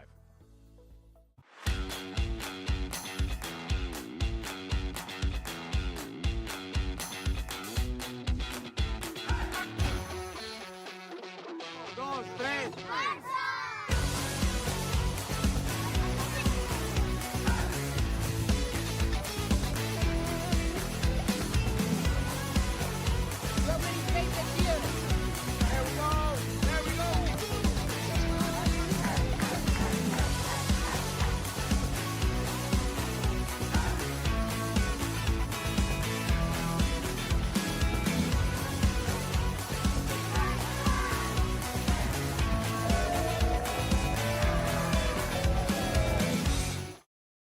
I'm a husband.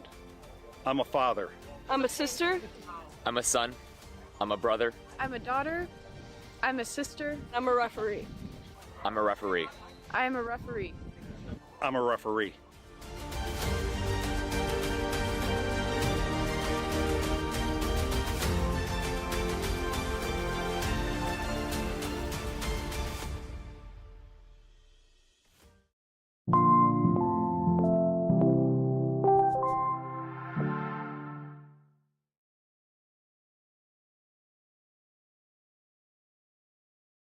Now Worrell has a good cutback from him. He'll fire one, and that's going to go in!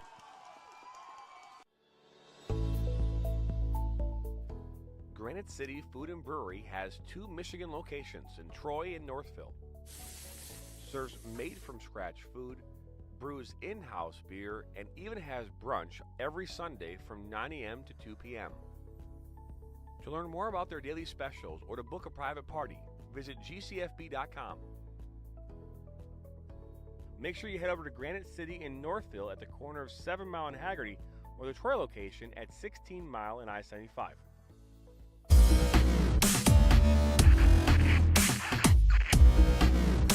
Are you looking to play at the next level? MSN is now offering player recruitment videos. We are excited to partner with you and your family in getting you to the next level. To learn more about our packages and what we offer, head over to the MichiganSoccerNetwork.com. Remember, your journey starts with a click.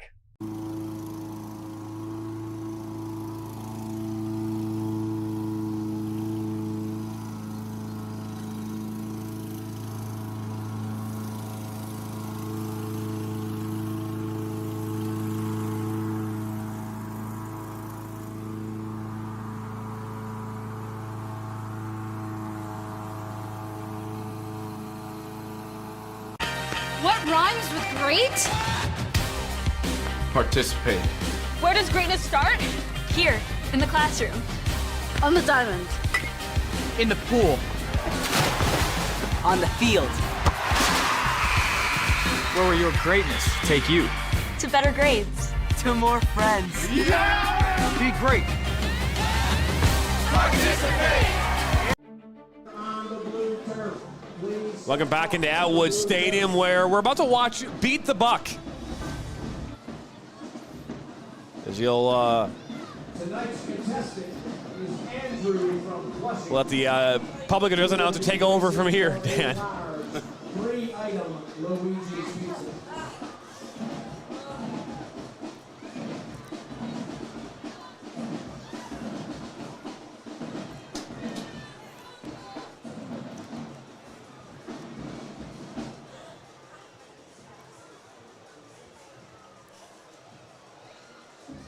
All right, it's time for Beat the Buck. Hamity, can I get a drum roll, please?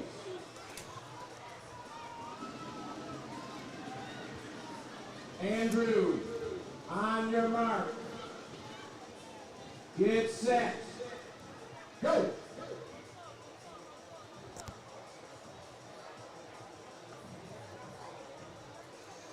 Andrew's off to about a 40-meter head start. Andrews down the straightaway now. Looks like he's got a 30-meter lead. They're coming to the far corner. I think he's hitting this wall, Dan. Making the turn. Here comes Andrews, the buck. yeah, he hit the wall. Down goes Andrews. He had a 30-meter, almost a 40-meter lead at one point, and this is where the food you ate leading up to that moment, Dan, would. Maybe not worse or too many, and whoever is the masked man in Beat the Buck, clearly it looks like they're a collegiate track and field athlete. You could see the whole time his stride and acceleration was pure track and field. So the question is, he was going to get a free pizza, but is it free water? Then they can pay for that water at the end for losing. But oh man, 2:25 until we get things back underway here at Atwood Stadium at 0-0. And the field is still loaded with about 1,000 young kids playing around.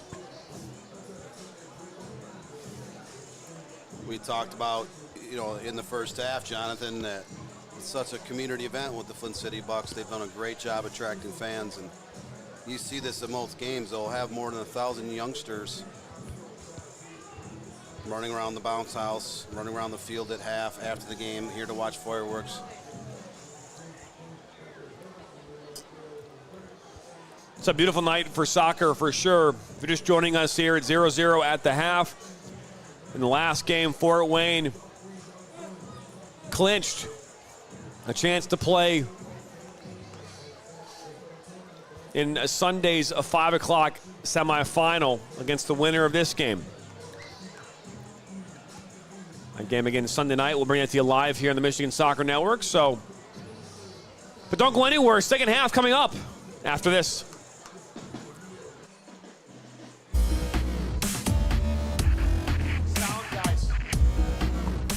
Are you looking to play at the next level?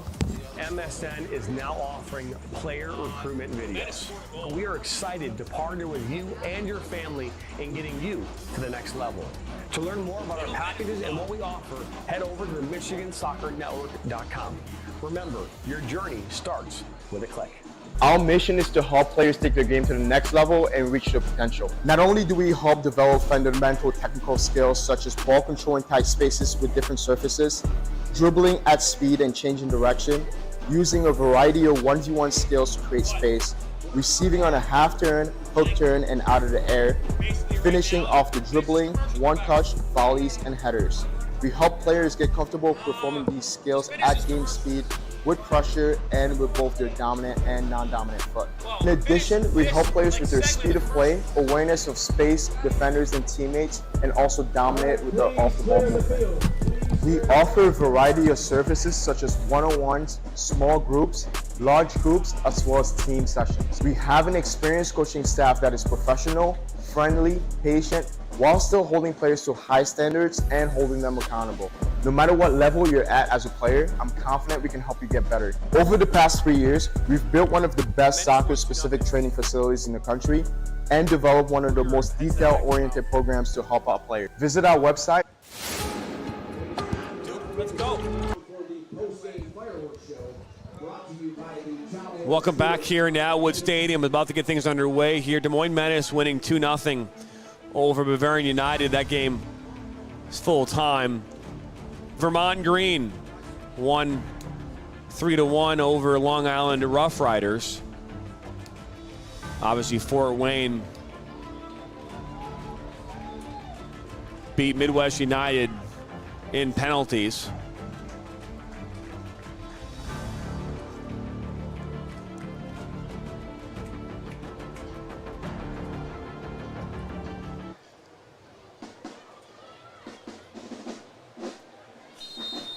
And here we go, second half action underway here from Atwood Stadium. It's a 0-0 game, 0-0. Jonathan Turner alongside Dan Stickrat. FLINT City Bucks are in the all-red kits going left to right on your screen. Cleveland Forest are in the blue and white kits now going right to left on your screen. And Dan, off in the distance, you see like a fire breaking out off in the distance there. Yeah, I see that. I'm not sure if that's a residential area or factory area. Well, reared in. Now on the ball here, looking to go over for Henry, but that was just a misread.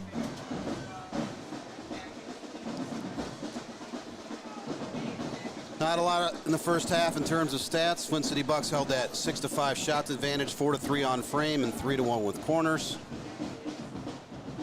Yeah, Coach Griziak had 3 saves for the FLINT City Bucks, and Zoltan Nagy had 4 stops for the Cleveland Force. Cleveland had 6 fouls against, the Bucks had 4, and the only yellow card of the match was issued to Cleveland. Cale Richards. Number 30, Cale Richards was the only one to earn a caution. That's the only category. Henry tried to clear this one up and stays right in the middle of the park. That's a well-struck ball by an Adi. Got blocked on its way through. Ennis plays inside, now looking to go big here for Gomez. Wagner will just clear this one away, and that's out for a corner. First corner kick here in the second half for either side. 4th overall for the FLINT City Bucks. Looks like Jonas Boysch is jogging over to take this set piece from the corner as well. Corpus Christi FC won over Tennessee SC 5-3. Unity PDX over Almaden FC, they won 1-0. We'll keep updating you on any scores coming through here from USL League 2. As Boysto will look to put this one in. Ball is played towards the middle. Mimi got a touch on that with the head. Now Boyce will put it right back in. Looking towards Pickett. This will actually go off another corner. So 2 quick corner kicks here in the first 2.5 minutes of the second half for Flint City. Over 106 votes here so far. 76% of you say Flint will win this game. 24% say Cleveland. Boyce will put this one back in again. Look at this as it's lined up, shot up and over. Palmer Alt, the half volley. Great effort by Alt, just not enough to keep the shot towards the goal. Alt was, again, not much of a factor in the first half. Gets a shot off here in the first 3 minutes. And the winner of this match will play on Sunday night at 5 p.m. right back here at Atwood Stadium. And again, for a win, we'll take on the winner of this one, either Flint City or Cleveland Force. We saw in the bottom half of the bracket, again, at Shea Stadium over in Peoria, Illinois. So Des Moines Menace advanced, correct? They did. Talking about powerhouse programs, Des Moines as well has been one of the top 10 teams in league history. Ball inside for O'Reardon. Now good turn from O'Reardon, looking for Gomez. Trying to touch it into Alt, and now settled down by Pickett. Now to Henry. Not the first touch he probably wanted. A shove there. Anadi. Good pullback. Up this near side. Henry tries to track it down, but that ball put right into Pondeka. Switch by Boysta, looking for Alt. Oh, Alt almost thread the needle, but good clearance by Kyle Folds, and out for another corner kick. So the third corner here of the second half already. Third corner of the second half, 6th overall for Flint. They only conceded 1 corner kick in the first half. A proud sponsor of the Big B Game Day Experience. Sign up for your chance to I believe that's when Cleveland had one of their 3 shots on frame, was a few seconds after with that corner kick that was actually early in the first half. Flint City has been swarming the final third of the field of Cleveland here to start the second half. This ball comes in and headed toward that back post. Ball still loose inside the 18. Cleared away.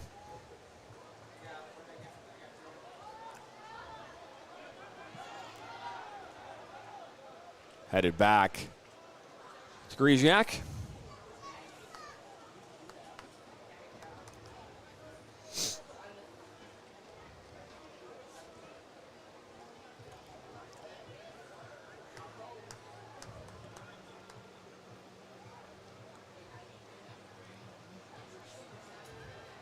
Mimi.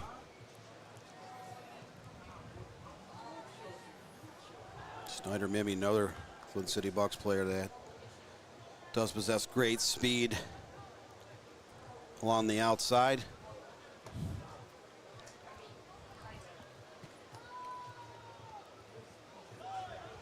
Looking for Kayla Richards, and it's too much pace.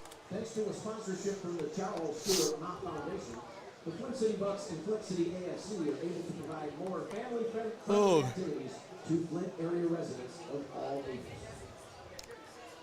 So Fisher, O'Reardon now on the ball. One back by O'Reardon. Fisher goes down, and that's a foul. So Colin Fold was in on the tackle. So that's the first foul of the second half for either team. Only 10 fouls combined in the first half.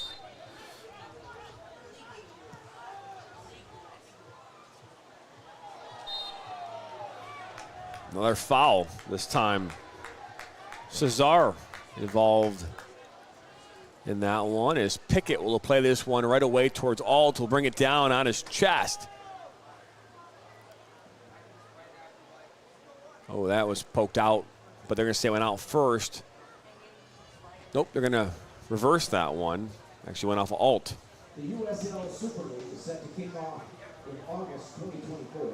Perfect night for soccer. Usually at mid to late stages of July, you have a lot of humidity. Temperatures would be in the 80s. It's really no humidity, low 70s. It feels great. Feels like late April, early May. It's perfect conditions here in Flint, Michigan. Beautiful moon off there in the distance. Yeah, I was staring at that a few minutes ago. Perfect full moon right to the south. Let's get that moon.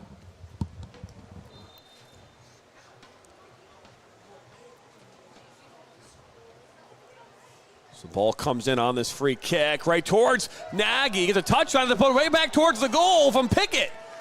Ball's loose inside the 18, finally cleared away. Not a good touch.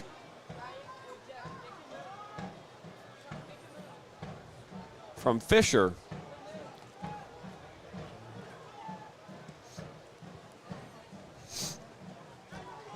Oh, it was collision between two players. It looked as though Werthmuller and Pickett took a spill. There's a great shot on the moon. Look at that.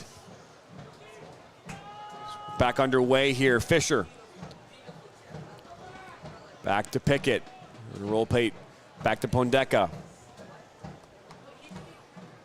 I would not argue with better weather in Hawaii. I don't know. I mean, I don't know if that's the. Is Innes to Gomez. Gomez right back to Alt. Alt keeps fighting. Now Alt, and that's touched off Nagy and out for a corner.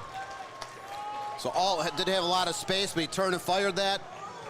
Zoltan Nagy, the goalkeeper for Cleveland Forest, just enough to get his left hand on that to push it out of bounds. And set up the 7th corner kick of the match for Flint City Force of the second half. So Nagy now has 5 saves on the evening for the Cleveland Force. All intents and purposes, Flint City's come out here in the first 9 minutes and change and has dominated play here in the second half. Another corner kick here. This is the 4th one of this second half for Flint City. Boysta puts it in. It's headed away. Right back towards Alt. He'll settle it down just outside the 18. Look to put this one into the mix. So now we're Reardon on this near side. Finds Boysta.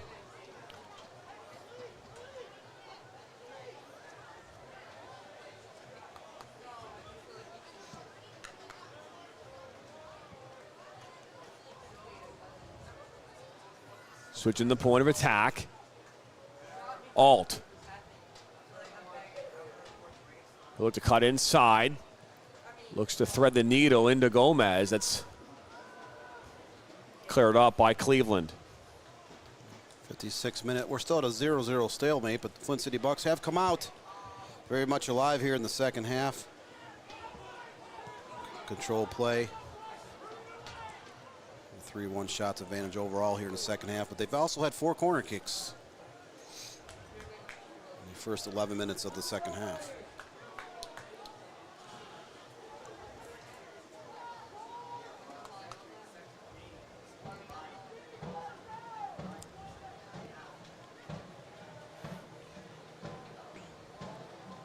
Good little touch out on that far side.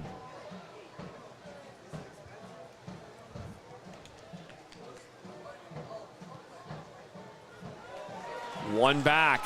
O'Riordan. He's got Gomez. Gomez cuts inside. Ball on his left foot. He looks to put this one inside the box. Cleared up over midfield.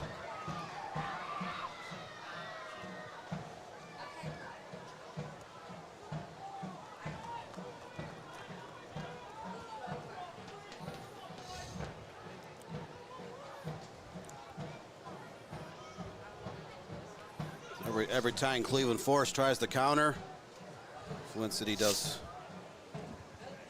force a turnover and get the ball back. Seems like their pass is a little bit more crisper here in the second half.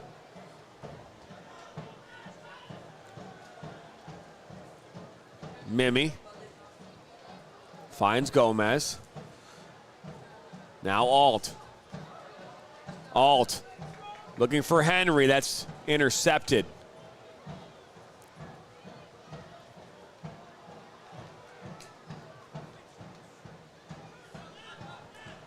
Reardon. All in towards Ennis. Ball kind of goes in. A header by Gomez, up and over.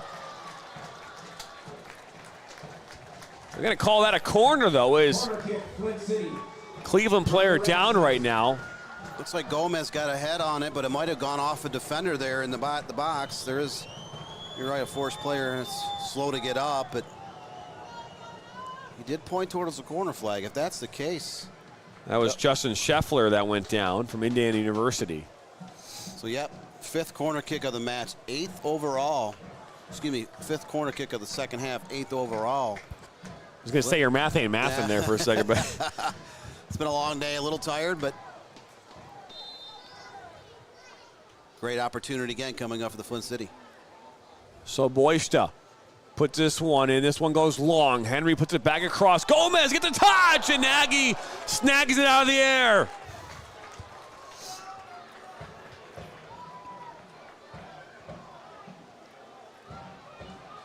Nagy is a lot like Midwest United's goalkeeper Jonathan Cleaver, just easily 6'5", 6'6", very tall. It's going to be very difficult to beat in the air. Chances for Flint continue to add up, but nothing to show for it.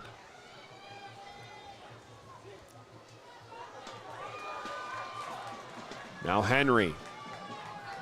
A little pass out to Reardon. Got Alt on that far side. Alt looks to put this back post towards Gomez, just out of reach.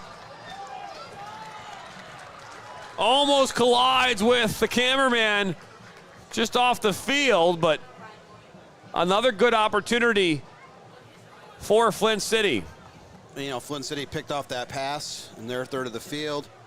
You saw how quickly they switched the sides of the field, got ball down on the left side. Alt sent it through into the box. 6-8 seconds, and they already got a ball on the other end of the field. So they're very quick with the counter.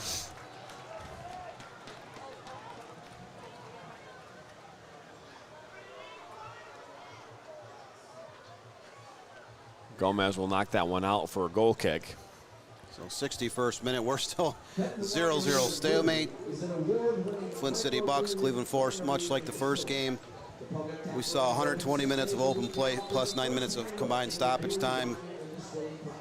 Fort Wayne, Midwest United went all the way to penalty kicks, went 6 rounds of PKs before Fort Wayne escaped with their first ever USL League II postseason victory. 1-0, 5-4 on PKs to decide it. Marathon match to say the least. This game didn't even start till 7:57 p.m. It was supposed to start right about 7:30. So close to half an hour delay because that game was so long. The common thread is there's been no goals in open play in either contest here at Atwood Stadium.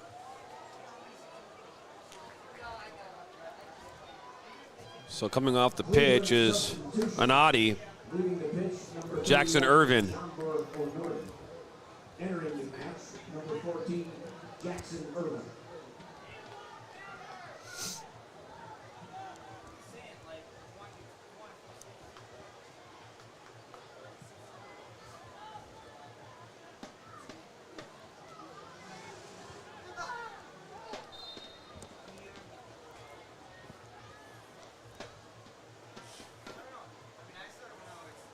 No foul against Cleveland.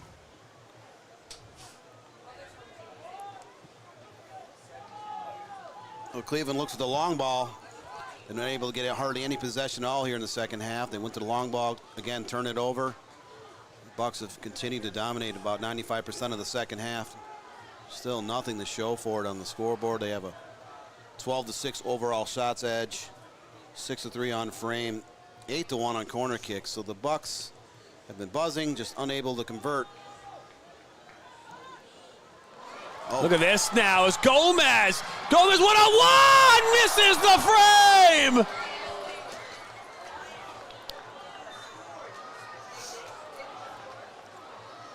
Breakaway. Yasmir Gomez, and he pushes it wide right of the goal.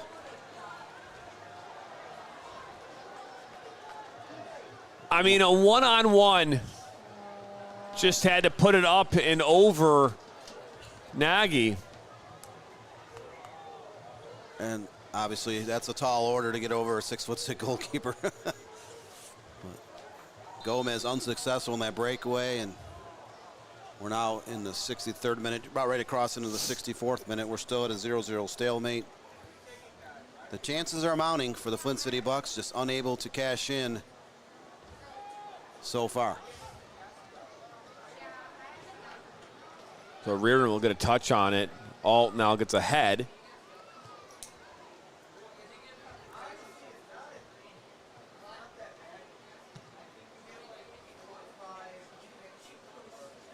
On that far side, played back to Folds.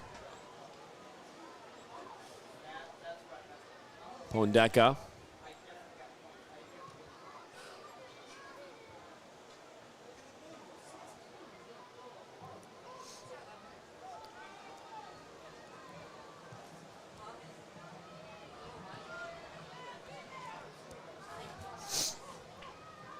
One back by Flint. Malik Henry now.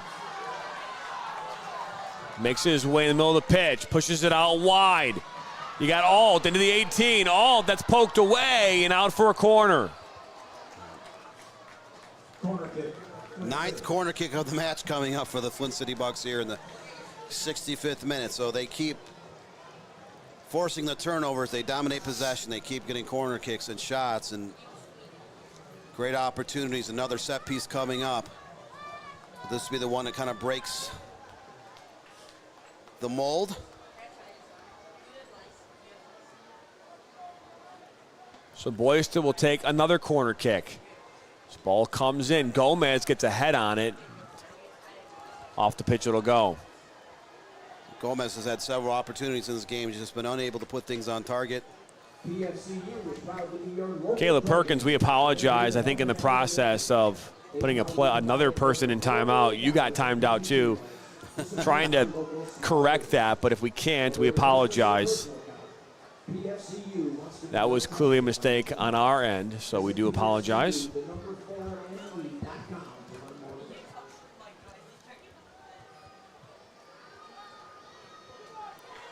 Now Innes.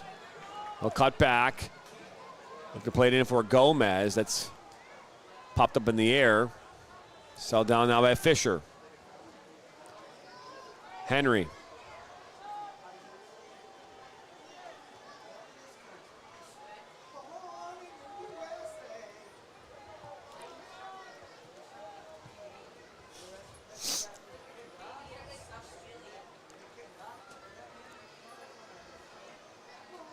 Cleveland Forest gave up 19 goals in USL League 2 play. They tied their last game of the regular season. 0-0 the Toledo Villa SC, and that was a clinching point for postseason. But their defense has been very good tonight. They have been on their heels for most of this match. Still able to keep this game scoreless. Cleveland's just had one shot that was early in the second half and none on frame at this point. They had 3 shots on frame in the first half. But look at this, now counterattack here coming for Cleveland. Oh, just kind of, referees just say all ball. It's Jack Roman who made that run. He had Jackson Irvin who was open, just couldn't get it to him. The Bucks defense holds strong, forcing yet another turnover. So a few times that Cleveland has been able to get the ball over the midfield, they quickly turn it over. Bucks defense has been quite stout in this game. So we're now in the 68th minute. This 0-0 stalemate.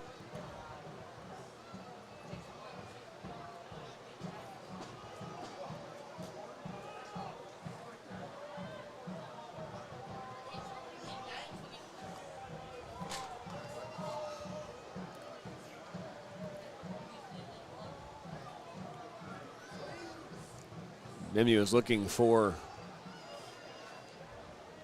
Ennis.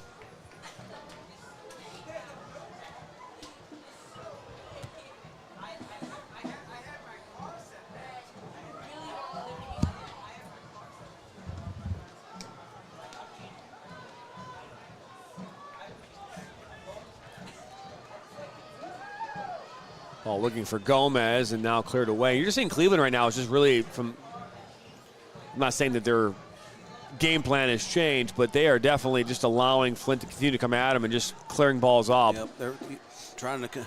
Out comes Nagy. Gomez is offside though. That's the first time the offsides whistle's been blown in this game here in the 69th minute for either team. Still no substitutions here in the second half.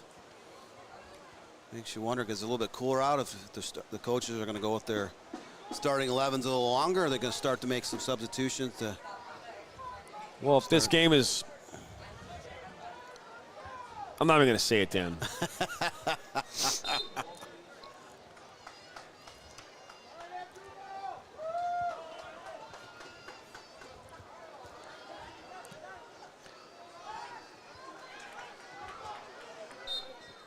So they're going to call foul on Cleveland. Yeah, we've had a chance to see Cleveland force not only from the USL side, USLW, but we've also seen them in the ECNL. We've seen them as their younger sides have taken on the Nationals. We did some games to them here. We did a Cleveland Force matchup in Cleveland here last year at the ECNL level. So, I mean, you know, it's cool to kind of see the different levels. Midwest United, one of those things, right? They've got a club side.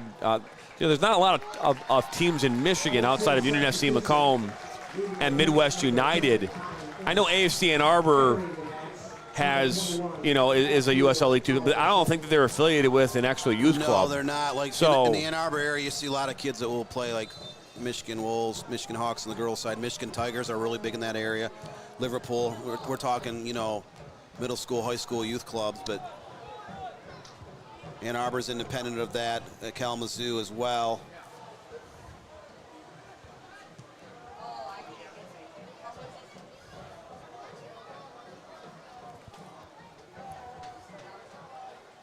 Saw a substitute come on here a moment ago. It was Al Rashid coming on for Ennis. Al Rashid coming into this game. He's got 3 goals in his 11, now 12th appearance of the season.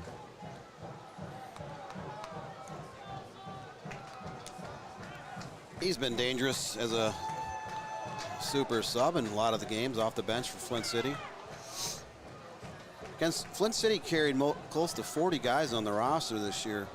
Majority of those guys got at least 1 appearance.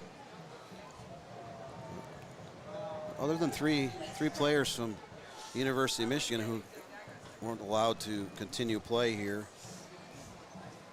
into the postseason, they've been able to keep their top 25 players or so eligible. The ball out wide. Mimi plays this across the face of goal, but League 2 isn't just a top 3 professional league. so 19 minutes plus stoppage time left here in this second half.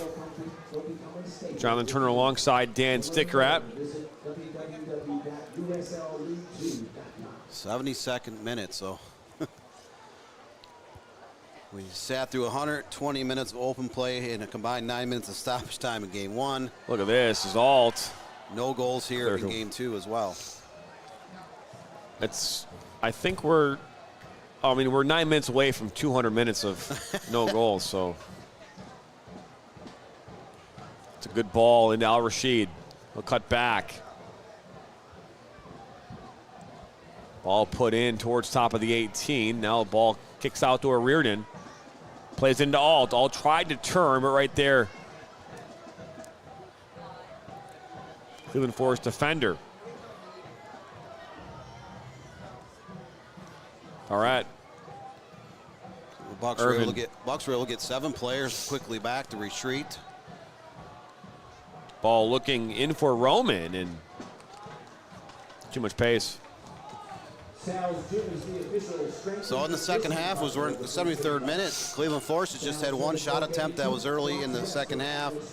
No shots in frame, no corner kicks. Flint City has controlled about 95% of the second half. The majority of the game overall. Still nothing to show for it on the scoreboard as Cleveland's defense has played one of their better games of the season as of yet. Flint has a few players warming up. No substitutions made by Flint City at this time. Or, excuse me, one player.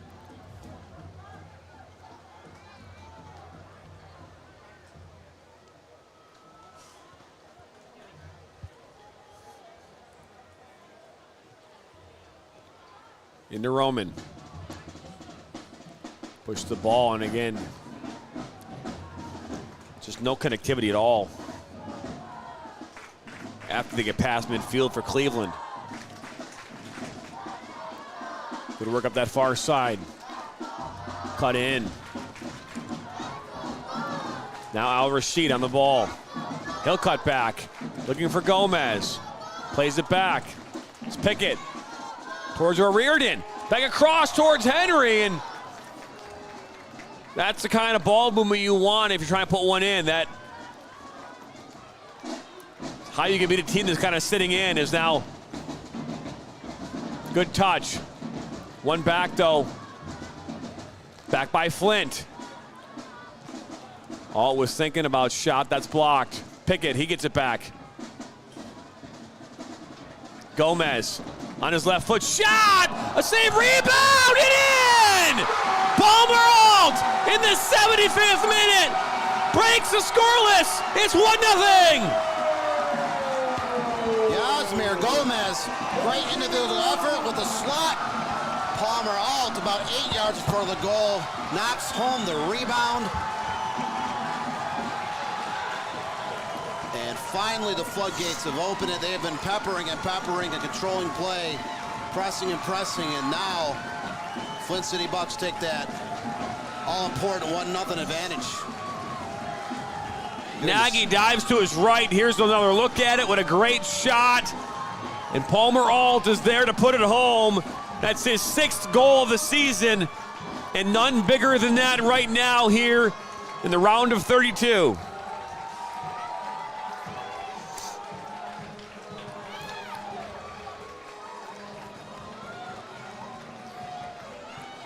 And falling down, and Nagy is forced to make a diving save.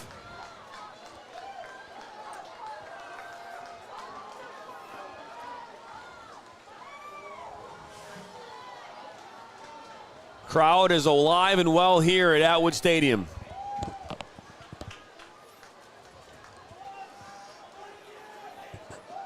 Now's the time where if you're Cleveland, your game plan's got to change.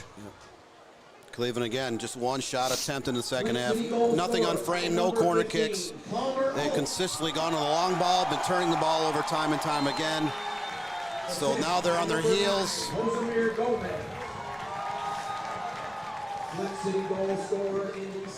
That would go down unassisted, wouldn't it, Dan?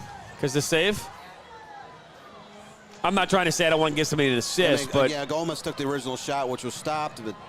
But isn't it based on intent? If you're intending to pass the ball, is it based on? Yeah, I mean, kind of.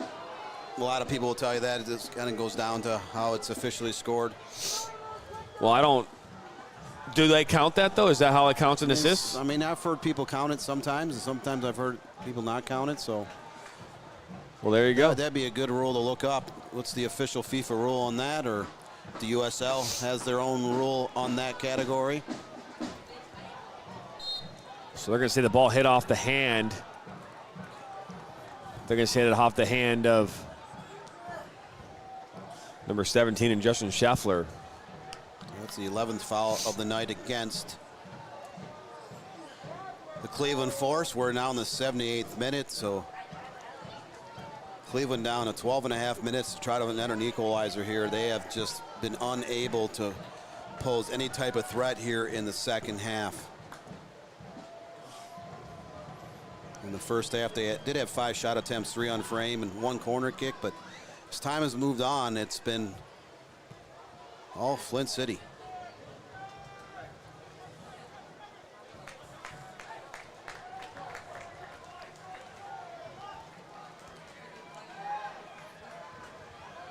So open to scoring here in the 75th minute, Pomeralt. Ball is thrown in. Gomez puts it into the box and grabbed by Nagy.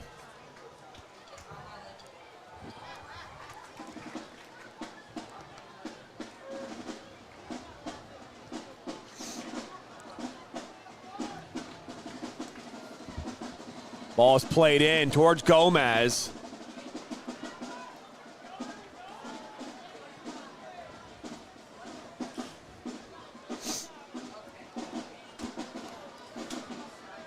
Flint City's done a great job this whole game, not just controlling play, especially in the second half, but getting every player on the field touches. They are constantly switching fields, making runs to open space, knocking the ball forward, knocking it back, earning corner kicks, sending crosses into the box.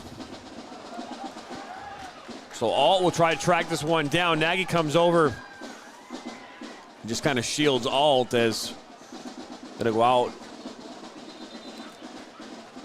You see a couple of subs coming on now here for Cleveland. Number 4, Jacob Burgeon.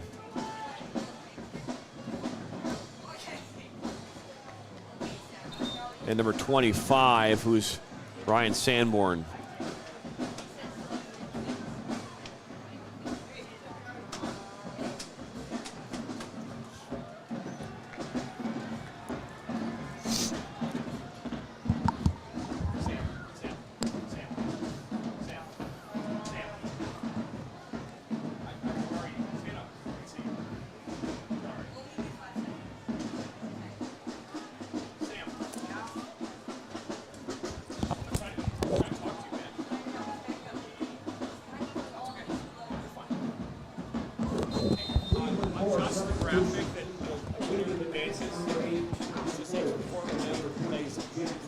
So 81st minute now.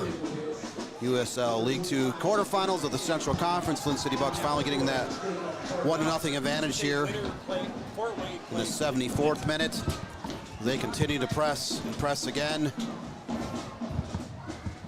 The dominating effort here in the second half for homestanding Bucks, trying to get the round of 16 once again. They were in the North American Final Four the last 2 seasons. Picked up by Cesar. And they're about 9.5 minutes in stoppage time away from getting to the second round of the tournament. One back by Flint, looking for Henry.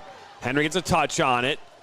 Good work to be cleared up and out. Again, so the player down. It looks as though that's Scheffler that's down that far side. He's cramping up. It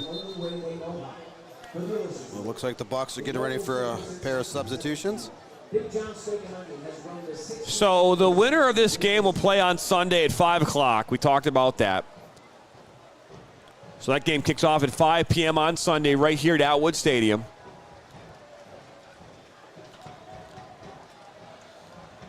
Fort Wayne FC awaits the winner of this match.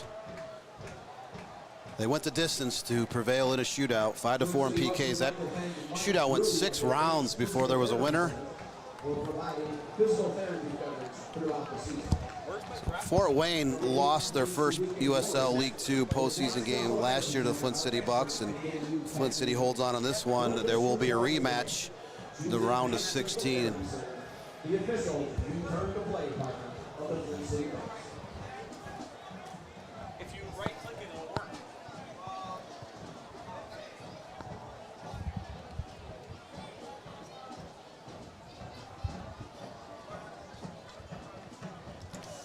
Second one.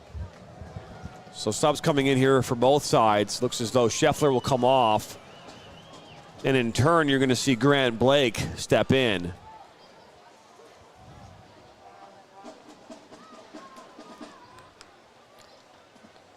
We just saw Parker Tarleton is going to step in for the Bucks, as well as Dyson Claypier.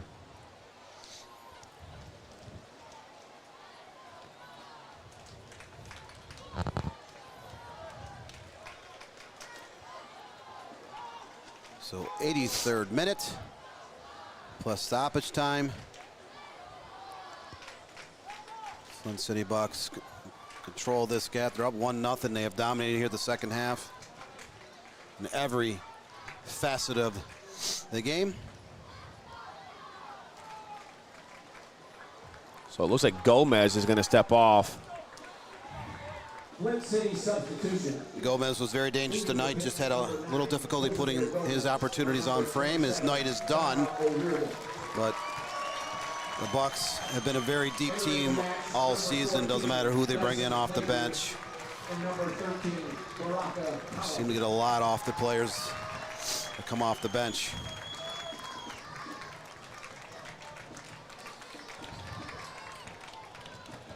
Nope.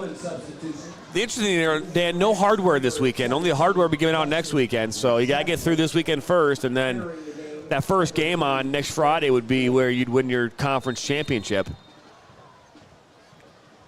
And then you play for a national title, a national championship with a semifinal match, which the Paul's played in. So it's an interesting way to do it. And last year, Flint hosted the Central Conference Championship, so they hosted the championship and then the semifinal. They hosted California's Orange County, it was Ventura County FC, and then Ballard. And then Ballard won the matchup over Flint, going on and winning the national title. Well, it's the first time, and since the early stages of the second half, that Cleveland Forest has got the ball inside the 30. They're desperately trying to net an equalizer. It's now in the 85th minute, just about ready to cross into the 86th minute. In Flint City, you've dominated this game. You do not want to give up a foul deep in your own territory. You do not want to have a turnover. You want to hold form, play the way you've been playing. Your defense has not allowed hardly any chances throughout the course of this match.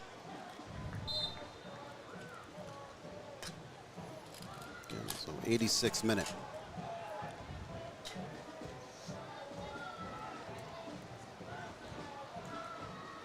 Kyle Folds pushes it out wide. You know,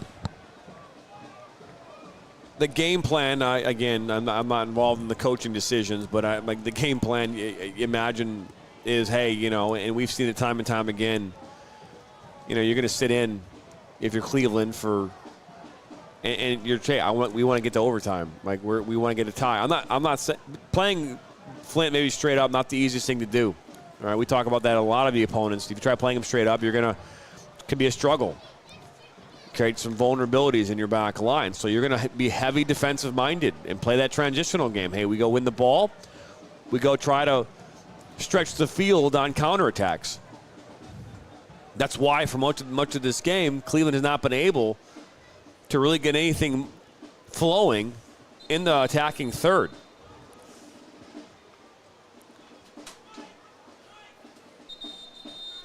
We have a player down over on the far side. I don't tell who that is. It looks like it might be Alt.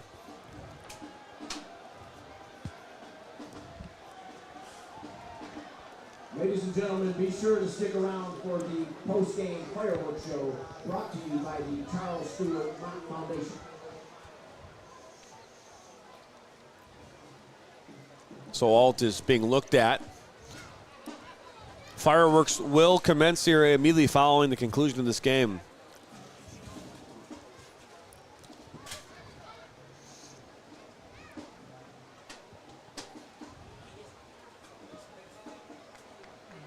Looking at his knee. No, that's not a good sign. I didn't even see him go down. Must have been right after the play. This is clearly going to add a few minutes of stoppage time onto the end of this contest. Let's look at Dan Duggan right there on your screen. Alt will stand up.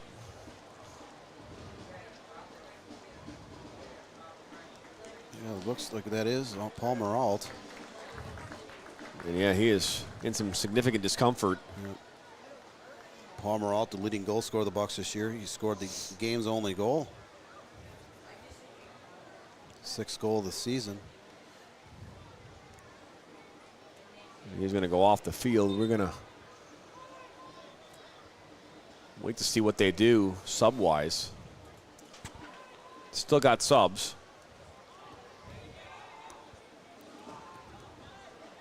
So it's the 89th minute. We've just lost about 3 minutes of play because of the injury to Alt.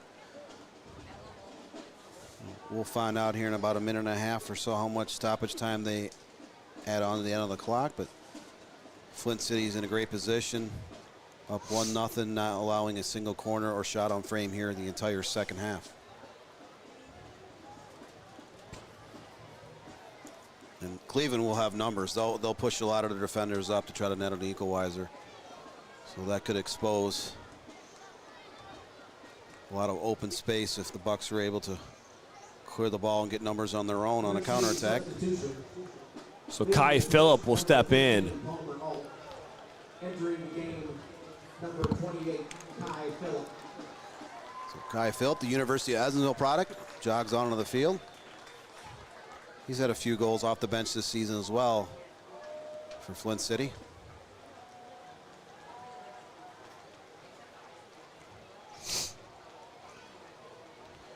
So look at Alt is walking on very his own gingerly. now, very gingerly, correct. Yeah, just so the Butler University product, his night is done, courtesy of the injury. Hopefully he's okay down the stretch, as he still has a year with Butler and hopefully a few more postseason games here in the USL League 2. So we are officially in stoppage time. There's going to be quite a few minutes added because that injury lasted a good 3 or 4 minutes before play would resume. Ladies and gentlemen, the referee has indicated a minimum of 7 minutes of stoppage time. there you go, Dan. 7 minutes. Yep, I said it'd be quite a few minutes, and 7 minutes is the total. So.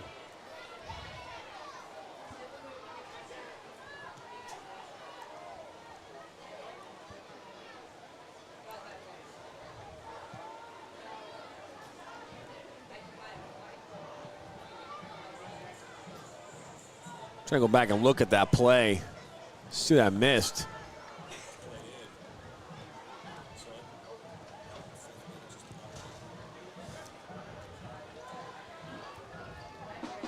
One back. Ball put to that far side. Mimi gets the head. So Cleveland has struggled the entire second half to even get the ball over midfield. Has come out in attack mode here out of the long injury timeout. Good little touch from Sanborn and then cleared away. That ball ended up in the parking lot on the south side. Cleveland a little bit rejuvenated again. They're down 1-0.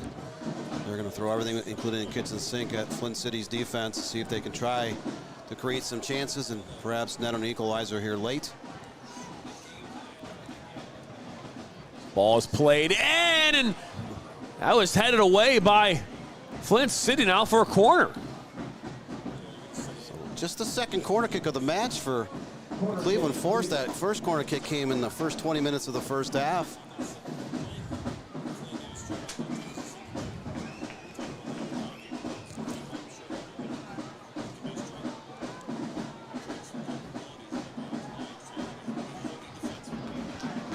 So ball. So Dan went back and looked at that play, and there was a collision where on a ball coming in, all goes to defend it, and just Kind of pulled up immediately on it. Yeah, it might have been his knee was twisted slightly. He's over there in front of the Big Ten on the south side of the stadium.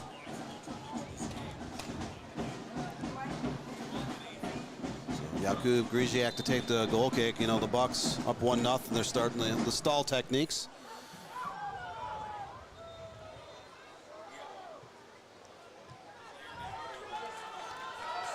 Now here comes Henry. Henry with that speed.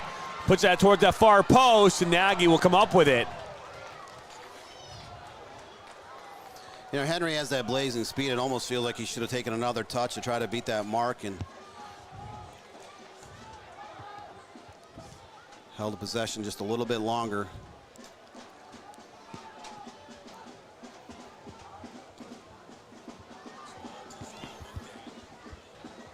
So we played probably about a good 2 minutes plus of stoppage time.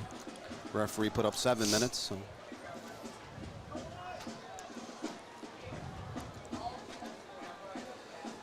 City has regained possession. They would love nothing more than to add an insurance tally here late.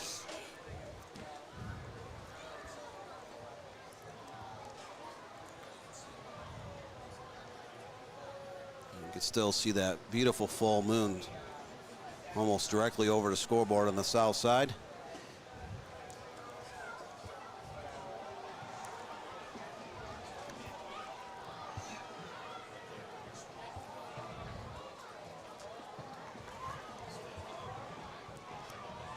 Let the crowd kind of take over here a little bit. It's been an exciting night here. Good crowd on hand. A lot of young kids who are, I'm sure, excited just about the soccer game as much as they are about the fireworks that are about to happen here at the end of this game.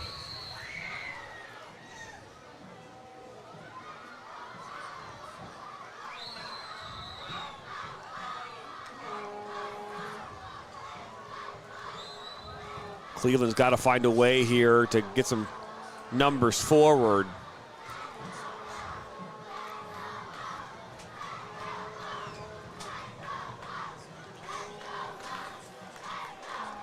So 7 minutes of stoppage time. We've probably played about half of that, John. Cleveland was pressed a little bit after the injury. Timeout to Palmer. All still unable to get a shot on frame here in the second half. They did have that corner here about 2 minutes ago.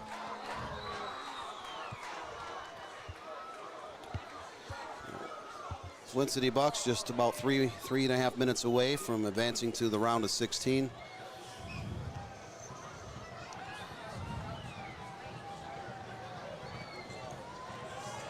Henry will try and track this one down.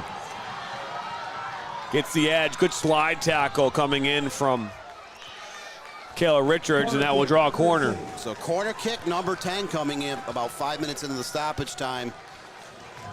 Flint City will stall as much as they can, but this will be a great opportunity to try to get a second goal if they decide to play it in the box, or if they go with the short corner, kind of stall time down there in the northwest corner of the field.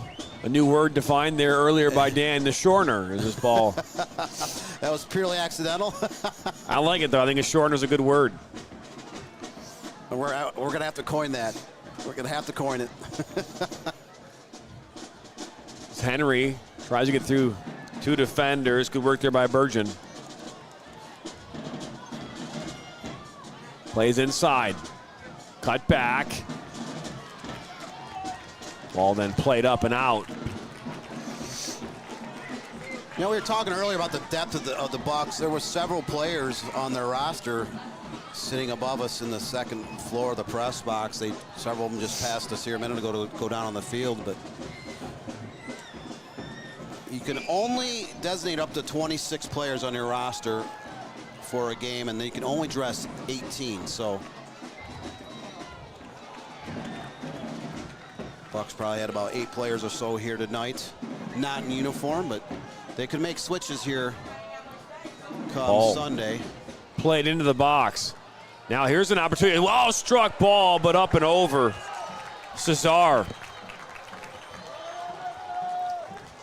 The chances are few and far between for Cleveland Force. Cesar just cranks that about 30 yards over the crossbar. Bucks are stalling time as much as they can. They still have that 1-0 advantage. We are a solid 5.5, 6 minutes in the stoppage time, so time is not on the side of the Cleveland Force. And there is the final whistle.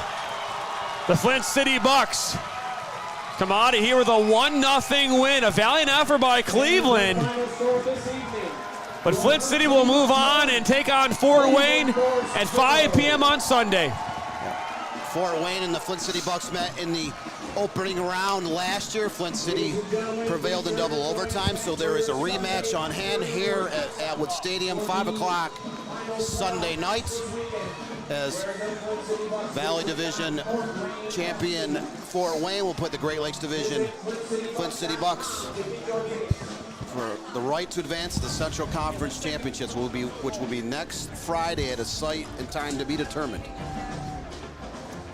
Take a look here at the game-winning goal. Palmer Alt in the 75th minute puts one home.